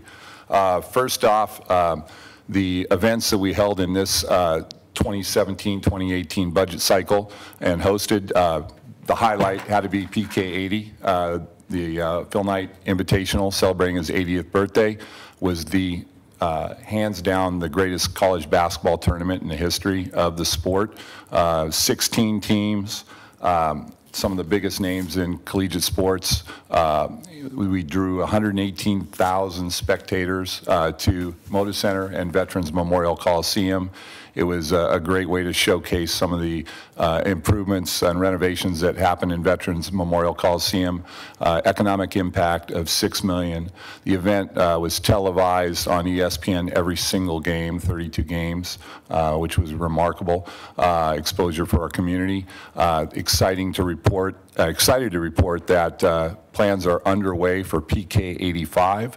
And even before then, there'll likely be a PK Invitational that would be a 4-team doubleheader that could be as soon as 2 years from now happening on an annual basis, and every 5 years would be the big one.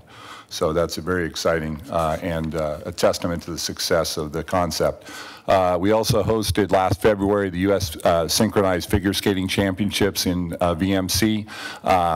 This, while not a huge spectator event, we averaged probably between 1,500 and 3,000 spectators a session. This was a key event for us with Travel Portland. It brought 5,000 visitors, out-of-town visitors, to Portland in February, a slow time for our hotels and restaurants. U.S. Figure Skating said it was the most successful synchronized U.S. skating championship in history. Economic impact was $2.4 million. For the 20th year in a row, we hosted the Little League Softball World Series at Alpenrose. This event, as you may, if you follow Little League at all, both baseball and softball, it's growing in immense popularity. Williamsport with the Little League Baseball World Series is televised. Almost 40 games are televised on the ESPN platform. The great thing about this event for Portland is that we went from 7 games televised to 27 games nationally televised this past year on the ESPN platform. And this is one that a lot of other communities around the country go to Williamsport and try to pitch the merits of their communities to try to draw this away from us. But just met with them recently, and they're firmly here for a handful of more years. But we want to do everything to make sure that it stays here and is part of the tradition. Event bids for the future that we were involved in this past year, the 2021 and 2022 National Association of Sports Commissions Symposium, which we're a member of. We submitted that bid in conjunction with Travel Portland. Grand Prix of Portland, that was more of a sustained conversation working with stakeholders at PIR in the city that Drew Mihalik undertook starting 11 years ago with a few visits back to Indy to keep Portland on the radar as a possible return of the sport to Portland. And as we saw, Commissioner Fritz, a huge success. I was yeah, you were there. You're handing the trophy away. I was a huge success at that. Did you win? Actually, they had to stop for like about 10 seconds afterwards. But It was really fun. And actually, it's interesting that when I'm out in the community, that's one of the things that people come up to me and say, thank you for bringing the Ncaa back. Yeah, I think it was a tremendous first year that exceeded expectations, and I think there's nowhere but up to go. And I know Travel Portland was thrilled with it. Labor Day is really the only slow weekend of the summer, and there was a 7,200 room night lift over that weekend directly attributed to the race. And Commissioner Fish and Mayor Wheeler, I think it's coming for 2 more years, so you'll each get a turn of doing the green flag. It's really fun. We also bid with Travel Portland for the 2020 National Veterans Wheelchair Games.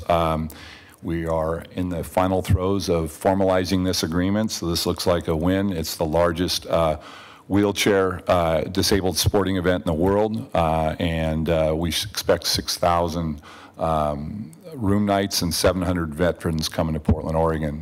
There's a lot of fun things that we have in mind to celebrate them and their accomplishments and competition. We continue to pursue an NBA All-Star Game bid for Portland. The Blazers really are the lead on this, but we step alongside and from behind to support in the ways that they ask us to. We went to Los Angeles this past year as part of the bid effort. We didn't win in this cycle, but the Blazers are very optimistic, and our chances continue to improve, especially with all the hotels in downtown Portland coming online. Also the 2022 Ncaa, which is the National Intramural and Recreational Sports Association, 3,000 recreation professionals, mostly from universities around the country, coming to Portland in 2022, successfully bid for that. And as you're aware, we have submitted our bid for a bold vision around the Portland Marathon to really, we think this is the opportunity to create the next sports franchise for Portland. Future events. This February, we are hosting the 2019 NCAA Women's Regional Finals in Portland. This is the first of 2 consecutive years. We have 3 out of the next 4 years in the bid cycle. We are hosting NCAA basketball competitions. We have a year off in 2021, but then in 2022, we have an opening round men's game. We're the only city to receive 3 tournament years in this 4-year cycle in the country. So that's a testament to what we've done in the past, and it's something for us to build on. We see a real opportunity around attracting someday a women's Final Four here. We think it's a perfect fit the way women's athletics are supported in our community. And with the success of Oregon State basketball in women's in the NCAA competitions. We also see the opportunities for NCAA Final Fours in volleyball, Frozen Four in hockey, and the possibility that we're already working on with University of Portland and the Timbers and Thorns to host NCAA Final Fours at Providence Park in men's and women's soccer. So exciting opportunities. Projected economic impact on this is $3 million. I think it's also worthy to note we put together a local organizing committee that's led by a lot of our business leaders that have enthusiastically jumped in, so we think we're going to be able to demonstrate why we're the perfect site for future competitions. 2019 USA Softball Men's National Tournament, Delta Park venue, another city venue, 1,200 to 3,000 visitors. And this is, we helped Portland Metropolitan Softball Association land this bid, both with ancillary support and financial support. From a franchise update, obviously we had nothing to do with it, but we loved it that both our soccer teams made it to the championship match. I think a great testament to them. But around Major League Baseball and the opportunities there, the Portland Diamond Project, we have helped in numerous ways, both from the city side and from Portland Diamond Project, in trying to facilitate conversations, whether it was at the Port of Portland or putting together an independent panel to provide feedback on some of the inner workings of sports franchises. We're working closely with Susan and Carl on driving the conversation to see if it's a possibility about with the new Lincoln High School facility, if that could be a little bit bigger in vision. That could include Portland State, but also be a home for OSAA championship events and other events that we could pursue if we had an urban stadium that was 6,000 to 7,000 seats or larger. So it's an interesting conversation, and I have to commend all the parties that are involved. They're very committed to seeing if this is can be brought to reality. Community impact, Tracktown Youth League. We've expanded this again this past year from 13 events to 15 events. We had 2,300 participants statewide. This is really a neat one to observe. Alex and Lauren and Kate execute this 15 events in 40 days around the state, quite the road show. We introduced one more meet this year to Portland, but we had the events at Roosevelt and David Douglas High School, and that was very purposeful the way we located those in our community. Street Soccer USA is another favorite. We helped launch this chapter in Portland, the first chapter outside of New York. It provides accessibility to soccer for homeless youth or those in danger of being homelessness. We're also looking at potentially hosting future regional or national championships here because of the success of this, and we've expanded the programs both in East Portland and Southwest Portland community centers. Finally, through the Oregon Sports Awards and the Play It Forward Fund, this is a grant program for community impact funded by Nike and Providence through the Sports Authority Foundation. We also have a number of what we call MVP Club donors, about 12 individuals that step up. So far, we've impacted $45,000 of grants, $5,000 grants. All these are geared towards nonprofits with budgets less than $700,000 annually that get kids physically moving and keep them moving. We also have a program where we recognize high school and college athletes who show sustained commitment to the community to be role models and work with these charities to get these kids active. And we present the top high school and college winners with scholarships. And we expect our impact through this cycle to be close to $70,000. That is our report, and open to any questions you have. Very good, colleagues. Well, thank you. Yeah. I think it's provocative, and I want to make sure that we continue to move forward and exploit any opportunities that are out there. I guess I had sort of one question as you were going through the presentation, other than the obvious question of, was that guy playing football with a cast on? Yeah. And can you actually do that? But the question of women's athletics, and I really appreciate the fact that you have seen that as a niche that we are in a really good position to be able to build upon or leverage. And maybe you could clarify a statistic that I have heard, and I don't know honestly if it's true, but if it is, it's something worth stating here. I have heard that the Portland Thorns is like the most viewed women's sports franchise in the world, or some iteration of that. Can you tell me what the statistic is? Yeah, the Thorns are the model professional sports franchise for women's sports, no matter the sport. You know, basketball, soccer, anything. They lead the world in attendance for a franchise in women's sports. And so they have traveled around the world trying to help other communities lift the profile because they're seen as a model. So why are the Thorns so successful in Portland, and what does that say about the community, and how do you use that to leverage some of these other opportunities around the women's Final Four in basketball or other sports? Well, if you look at historically, the community has supported women's sports very strongly, going back to high school state championships in basketball, not just the Portland community, but when the championships were held in Salem, standing room only crowds down there, and at the Child Center. Then you look at the college soccer at the University of Portland, led the country in attendance for 12 straight years, routinely drew on average over 4,000 fans a game to college matches at Merlo Field. That set that Clive Charles started.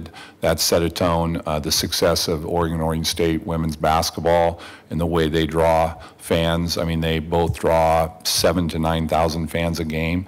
I think it's something that's in the DNA of our community here and how they embrace women's sports. You know, it's interesting that young girls drop out of sports at a rate 7 times higher than boys do. I would like to dig into those statistics in Oregon because I bet you we're not at the national average. We're doing much better than that. And I would be interested just how all of these dots are connected. Can you connect that to public health outcomes and other disparities that might exist? And you know, I would like us to think broader about this. I understand your mission and what we have charged you to do speaks to travel and tourism and quality of life is big, so multipliers and all of that, but it also speaks to a lot of other broader community and civic objectives that we have, not the least of which, by the way, is civic pride. Yeah. And you know, I hope we think about how to work with other institutions maybe outside of just the sporting arena and start talking about some of these other outcomes. This is a huge employment opportunity, all these different sporting opportunities and sports franchises. You know, we're looking for pathways to education and job training and employment, particularly but not exclusively for young people in our community. And every one of these things look really exciting and interesting to me. So I just hope we can think broader about how to do that. Absolutely. I have just a quick comment on that. You know, we think we aren't leveraging what we have here enough. The successes in women's sports from a spectator standpoint, participation standpoint, but also we're the global epicenter of the sportswear and sports footwear world. What Portland designs, 80% of what the world wears was designed and originated in Portland, Oregon. And we need to put a stake in the ground and how we leverage that for job growth. I mean, there's 800 companies in the universe around Nike, Adidas, and Keen, and Danner, and on and on and on. And that is an asset, this community, that we can look to leverage. We're exploring and in conversations about creating global conferences because everybody around the world wants to come and listen to the brain trust that's in our community. And it's something we own and we shouldn't let go of, and we're looking for creative ways to leverage that because it does lead to job growth and community benefit in so many ways. And I think sports, as we all know, unifies our community. It's one thing where we put our differences down and look at our passionate fan bases around the Blazers and the Timbers and the Thorns. And it's a cross-section of our community all coming together for one good. So everywhere we can leverage that, we're going to try to make this a better place. That's awesome. I had a couple One quick anecdote. In our Tracktown Youth League Championship meet at Hayward Field last year, we had over 400 kids from around the state participate, and I got to hand out the awards. And I looked over, and there was a young lady who had come earlier in the day to watch the last day of the NCAA Women's Championship, which was, they were given free tickets to see the meet before we held our meet. And I looked over, and she was getting ready to go up on the award stand to get her award, and she was practicing making the O. And she had seen the University of Oregon women doing that on the championship stand at the NCAAs, and she was practicing. And I didn't actually notice, but Alex told me after the fact that she did indeed do that up on the stand. So if we inspired one young lady, you know we can inspire a lot through the programs we're doing. That's awesome. Dan? I was curious, are we too small to host a Final Four in men or women's basketball, college basketball? We're not too small. What we can definitely host the women's Final Four because it's held in arenas the size of the Moda Center. Okay. But the men's Final Four is an unattainable goal at this time unless they have a philosophical change right now because they go to communities that have large dome multi-purpose stadiums because they try to put 60 to 70,000 people in the building, which only about 10,000 of them are good seats, but everybody likes to go. So, but everything else is attainable. College wrestling, do they have, is that something we've ever pursued? Is there an NCAA? Yes, there is an tournament for college NC2A wrestling? championship. We haven't targeted that yet, but that's something that we could definitely work with Oregon State and possibly Portland State as a host deal. We can explore that. We want to do we're looking at the ones that can bring the most economic impact to start with, and then we can kind of build from there. What's interesting, for instance, around the volleyball championships for women's volleyball in the NC2A, it's not just the Final Four, but there's over 2,000 youth players that come from all around the country in to participate in tournaments around the community at that time, so that fills up a lot of rooms. And also the National Coaches Convention would happen, so that would bring in excess of 1,800 attendees that would fill up the convention center also. So there's interesting ancillary deals. Same thing with men's and women's soccer. The coaches conventions happen at that time, and with women's soccer, there's an elite youth girls tournament that would come along with the women's Final Four. Thank you. Do we know what the leverage is if there's an event in Eugene around track and field? Do we know what the residual benefit to the greater Portland community is? Does somebody measure that kind of economic impact?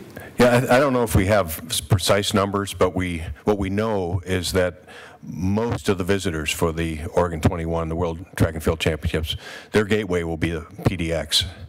And so we're quietly working right now to make sure that Portland is at the forefront of that event, and that when people come through Portland, there's going to be something really great for them to either participate in or go see. And those plans will emerge over the next year or so. But we're working closely with Oregon 21, and in addition to the marathon event, which we're actively pursuing, we're trying to bring additional events, including a potential convention that they hold as part of the IAAF championships, which could occur at the Oregon Convention Center.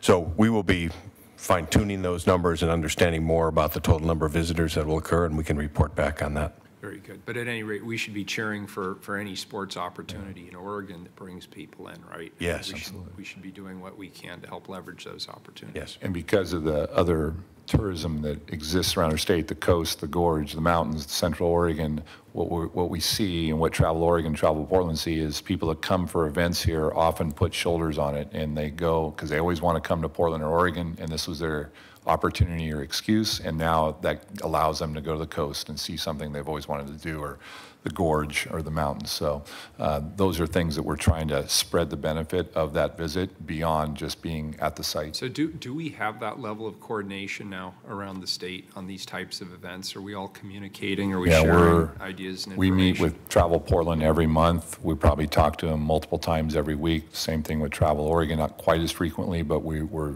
in contact with them every month. And we're starting to look at ways we can work and align together to really achieve mutual goals, but take them another notch or two up the ladder than we currently are at. Fun. Yeah. Very good. Move to accept the report. Second. We have a motion from Commissioner Fritz and a second from Commissioner Saltzman. Please call the roll. Fritz? Thank you very much for your work. The Great Parks Commissioner, Charles Jordan, said that parks are more than just fun and games. Similarly, sports is more than just fun and games. There's 7,200 hotel nights over Labor Day weekend for the Ncaa. And when I was giving my little speech on stage, I asked people to raise their hand if they were from out of town, and pretty much everybody was from out of town. Although there was still, as I say, a lot of people who are stopping me in the grocery store saying, do it again, do it again. And it is fun and games. In the end of the day, you watch a game and you forget some of the rest of your troubles, at least for the duration of the game. And I appreciate that. Aye. Saltzman? Well, I wanted to just, thank the Oregon Sports Authority. I think you do a great, fantastic job in being sort of the point of contact and point of going after events. So, and they do serve our economy and our civic pride well when we have these events here. Very excited to hear there may be future PK tournaments. That last one was incredible. Yes. And so I hope there's more things like that. And thanks, Doug Oblitz, for your long-term enthusiasm around sports and athletics. So please vote aye. Wheeler? I want to share my thanks, and Doug, I also want to appreciate your leadership and your guidance and some of the tremendous vision that you have imparted on us and the rest of the community over the years. I know you're not going anywhere, so you'll still be here and you'll still be actively engaged. But I want to thank you for the formal role that you've played. And I want to thank your entire team in the OSA for the great work that you do. I vote aye, the report's accepted. Thank you very much. Thank you. Thank you. Happy holidays. Thank you. Yeah, you too. All right, last item of the day, item 1346. Proclaim December 19th to be the day Portland honors the Universal Declaration of Human Rights. Commissioner Fritz. Thank you, Mayor. The Portland Human Rights Commission works to eliminate discrimination and bigotry, to strengthen intergroup relationships, and to foster greater understanding, inclusion, and justice for everyone who lives, works, studies, worships, travels, and plays in the city of Portland. The Human Rights Commission has recently set goals to increase its engagement with the community and with City Council. As the Commissioner in charge of the Office of Equity and Human Rights, I'm delighted to be working more closely with the Human Rights Commission again. And my staff are working with the Commission and community partners on amending City Code around religious belief and non-belief. That work will be coming to Council next year, and I greatly appreciate your leadership in that request, which came from a community member. Tatiana Elehade from the Office of Equity and Human Rights and members of the Human Rights Commission will introduce our proclamation on the United Nations Universal Declaration of Human Rights, the principles that guide this Commission's work.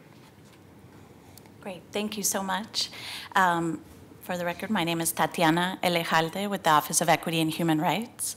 I want to take a moment and recognize the Human Rights Commissioners that are here with us today for this special day. So can you stand if you are able, and those that are here? Yes, Sonia Marie Lycum. And then when we each speak, they can say their own names. Yeah. Hi there. Thank you, Tatiana. Hi, I'm Koivu, and I'm here as a Human Rights Commissioner. We are here as Human Rights Commissioners for the city and the community of Portland.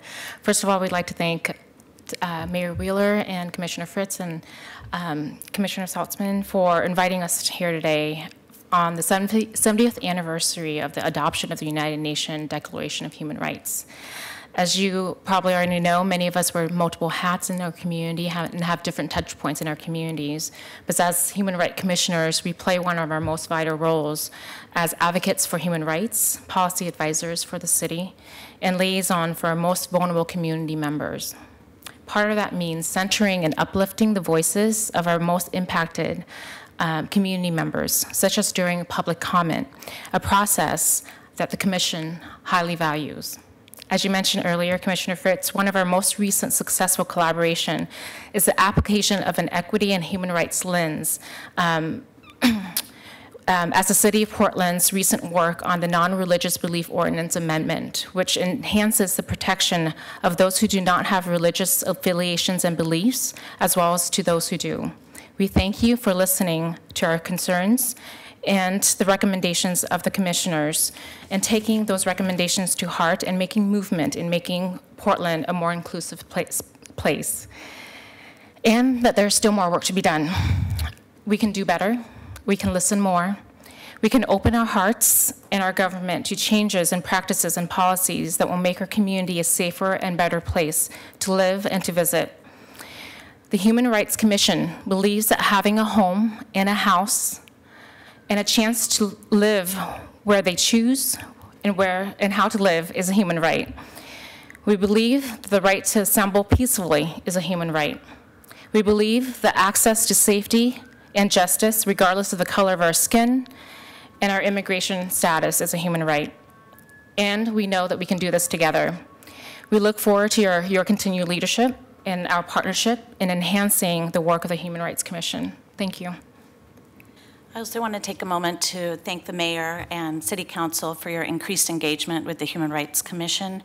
The HRC plays an important role in applying a human rights lens to policy and advising on promoting and protecting the human rights here in the City of Portland.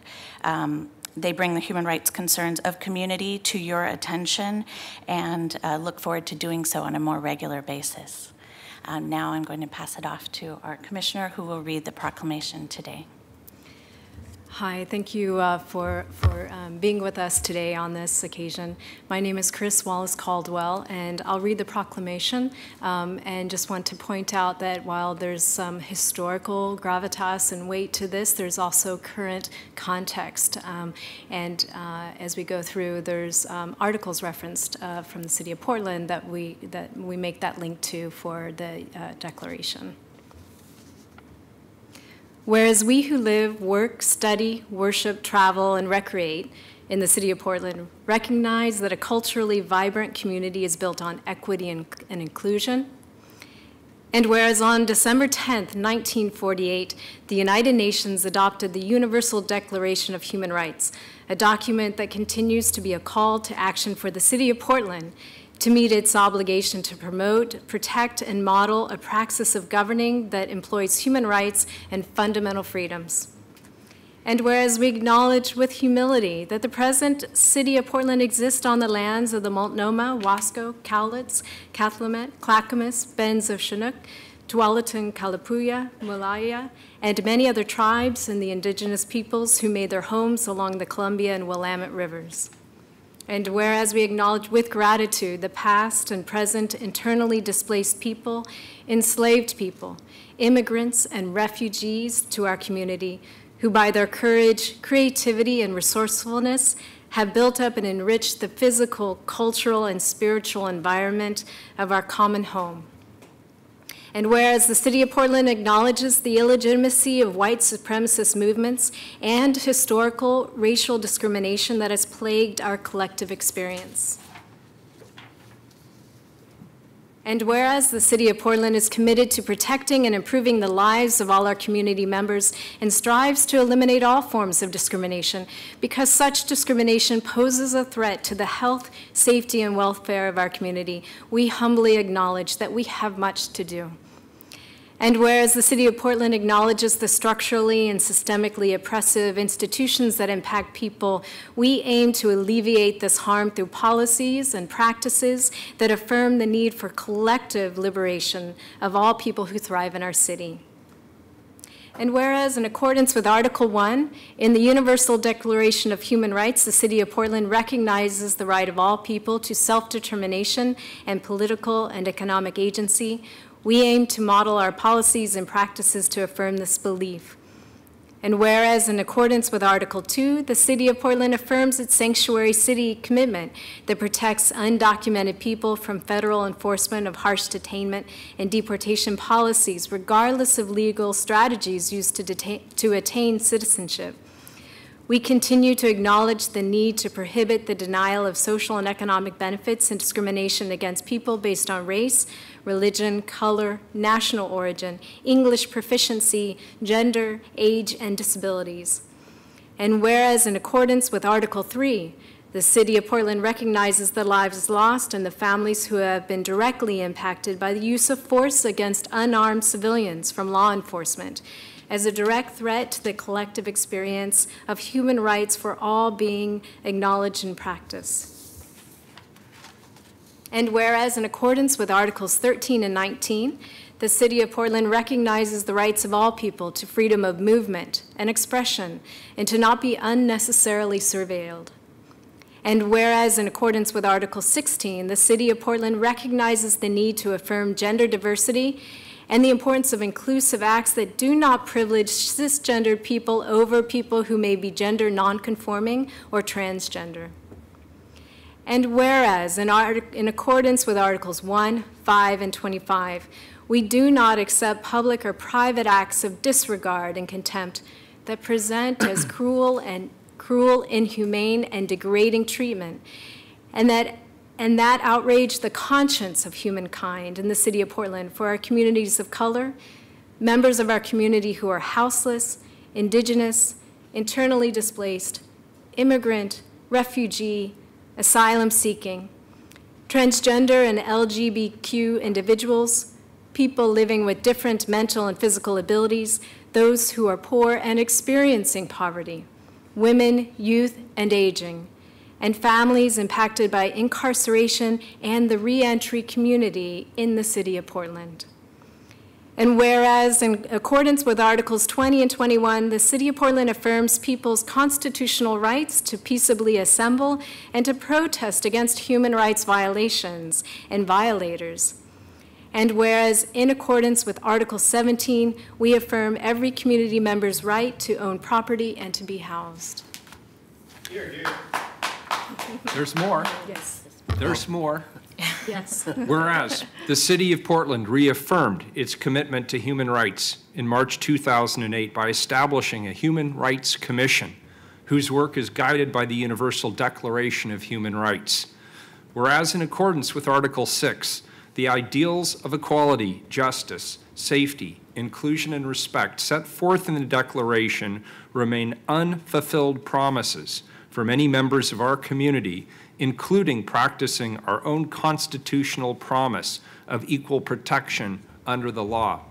And whereas, in accordance with Article 29, to be truly universal, the rights set forth in the Declaration must be respected, protected, and fulfilled by and for every person in the City of Portland without exception. Now, therefore, I, Ted Wheeler, Mayor of the City of Portland, Oregon, do hereby proclaim December 19th, 2018 to be the day that Portland honors the Universal Declaration of Human Rights. We call upon everyone who lives, works, studies, worships, travels, and recreates in Portland to step forward and defend the human rights of everyone in our community, and especially our most vulnerable community members, lest we sacrifice our collective humanity. Together we can and must make the ideals of the Universal Declaration of Human Rights a reality in our city. Thank you very much for bringing this forward. Thank you. Thank you. Could we get a photograph Yes, up please. front with you? Sure. Thank Thank you you. so much. Thank you.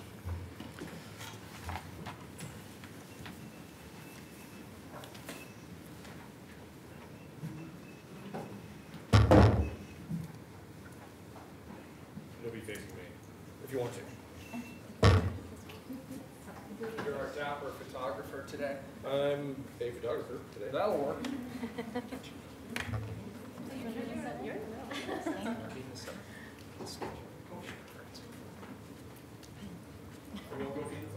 Yes, Kofi, get up here. Come on. Take a picture of Kofi taking a photo.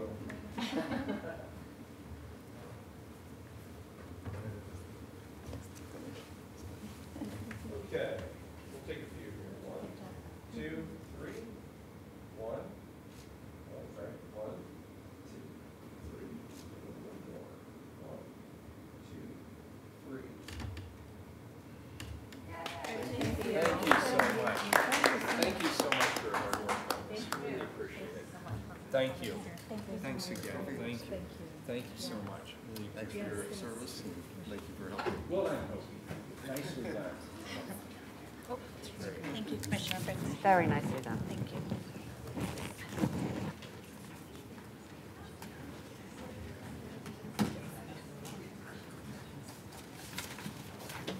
So I have an important announcement tomorrow. We will be meeting at Thursday, that's funny, 2 p.m. It will be Commissioner Dan Saltzman's last meeting with the Portland City Council. So we hope people will show up for that. And Carla, I believe we've completed our business for today. We are. Just 1 second.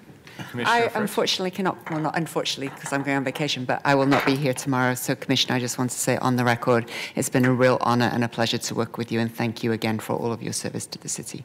Thank you, Commissioner Fritz. I believe you're going to be doing the gaveling of us out for your last okay. Wednesday afternoon. Last Wednesday afternoon session. Okay, we are adjourned till tomorrow at 2 p.m. All right. Yeah. Well, you could just be the ceremonial gaveler. Exactly. Part-time job.